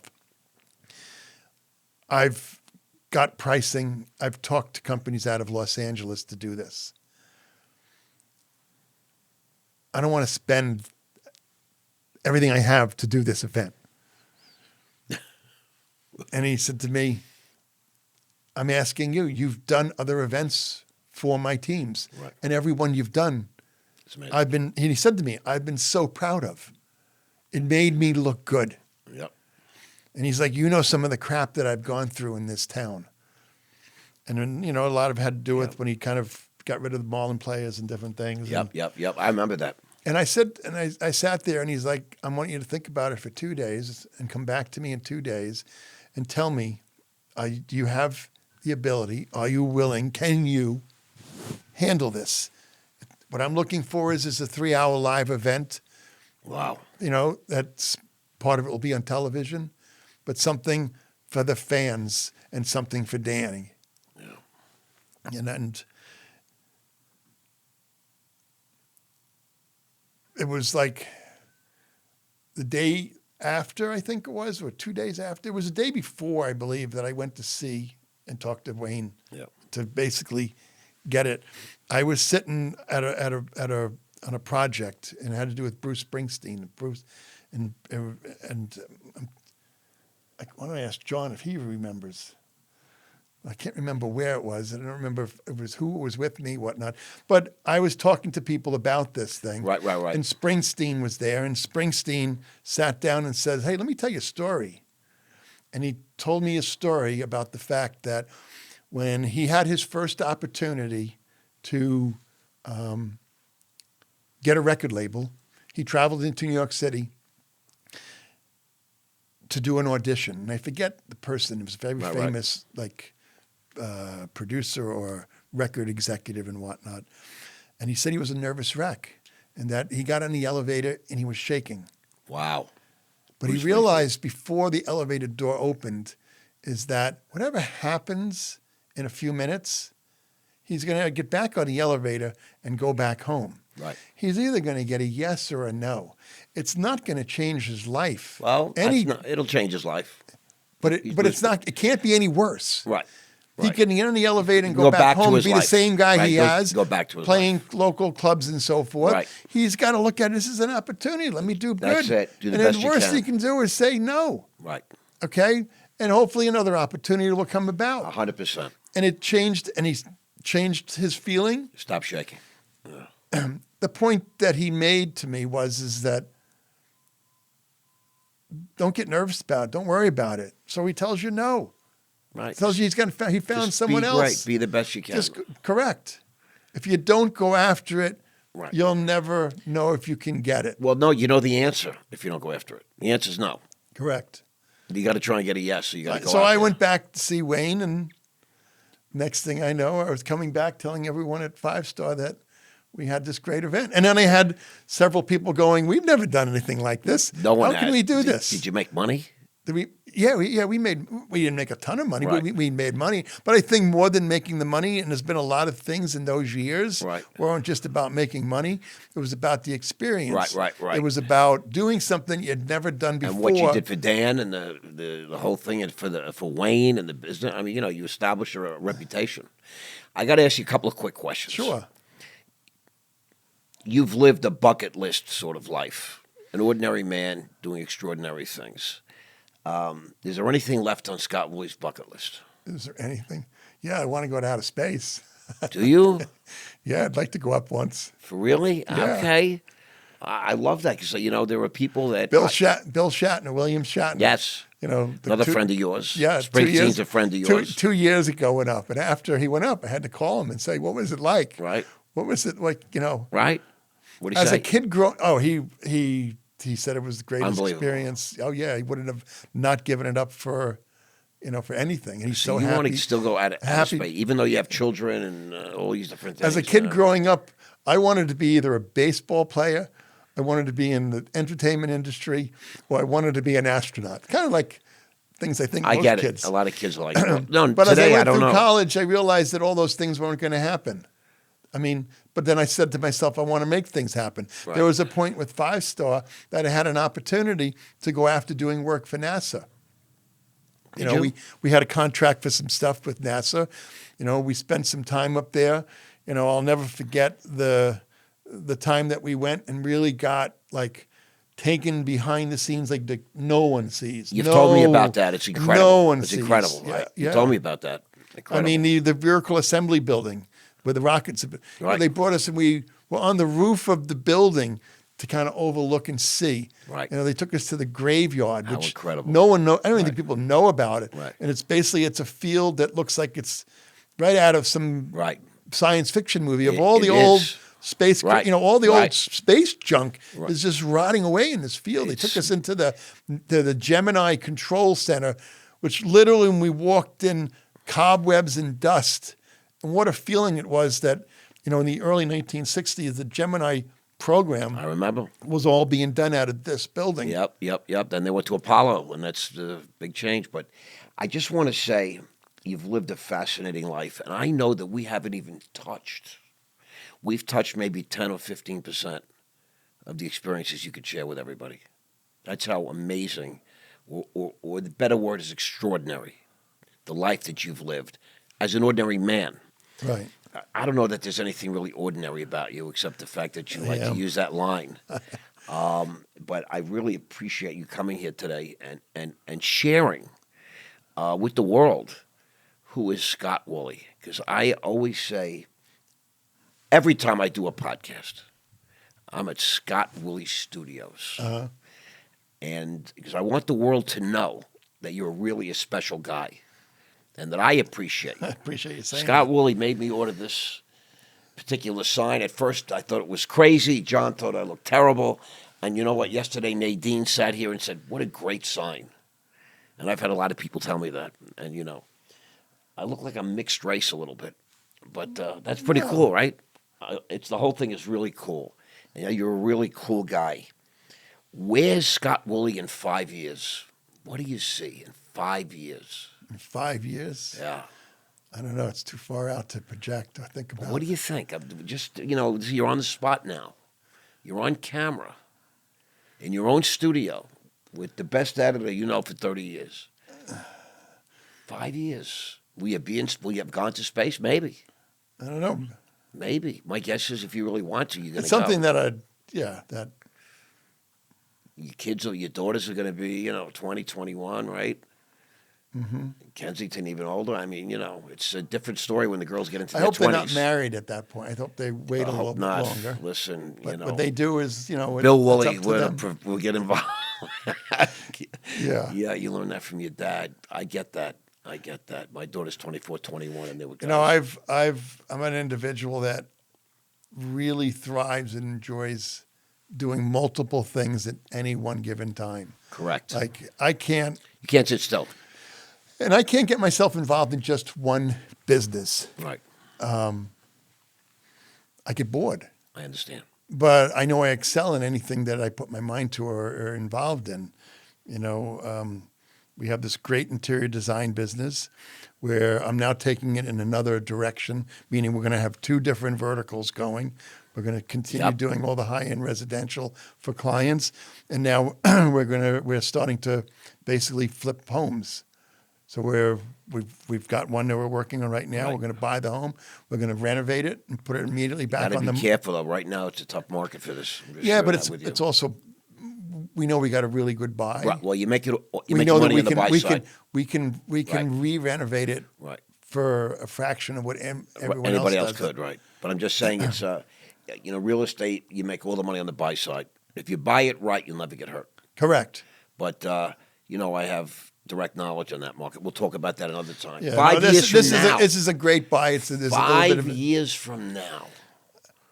What is Scott Woolley? I don't know. I've got a movie project with a good buddy that we're moving, and it's a great script, great project. We've got a number of very interesting actors that that I'm attaching to it. I've got a television limited series right now that we're out selling that I think we'll have a deal done pretty soon. I'm doing that with 2 buddies, both guys that are in my book quite a bit, Paul Oakenfold and my friend Jimmy Summers. Where's the book? We should have the book here to show the audience. We're going to show the book. Yeah. What's it called? We discussed it. From Ordinary to Extraordinary. From Ordinary to Extraordinary Yeah. by Scott J. Woolley. Yeah. What's the J for? James.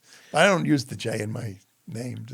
Sometimes you do. Sometimes. Sometimes I see. That's how I knew it was J, And TW Interiors. I'll tell you How do we find TW Interiors? Just twinteriors.com. .com? Social media accounts? TW Interiors is the Instagram. And Yep. Okay. Do you have a personal account? Anything you want to advertise? no, I'm not an advertiser. I mean, I have a scottwoolley.com, my website that ScottWoolley.com, has stuff, but TWinteriors.com. I don't promote myself. I'm more about promoting my wife. I mean, I'm going to say something is that I say it quite often actually, is that I have worked with some of the most, and are friends with some of the most talented people on this planet. When you talk about like Springsteen obvious, right. and Paul McCartney Right. and people like that. Peter Fonda. But there's no one more talented that I have ever come across than my wife. And the ability she has is just unbelievable. What she does to people's homes. It's amazing. She has. I come here. You should know there's a studio that I use. Scott has established it for me and for Raw Media, and he's a co-founder of the company. Which we're excited about. Very excited about. We're doing some really crazy things. Yeah.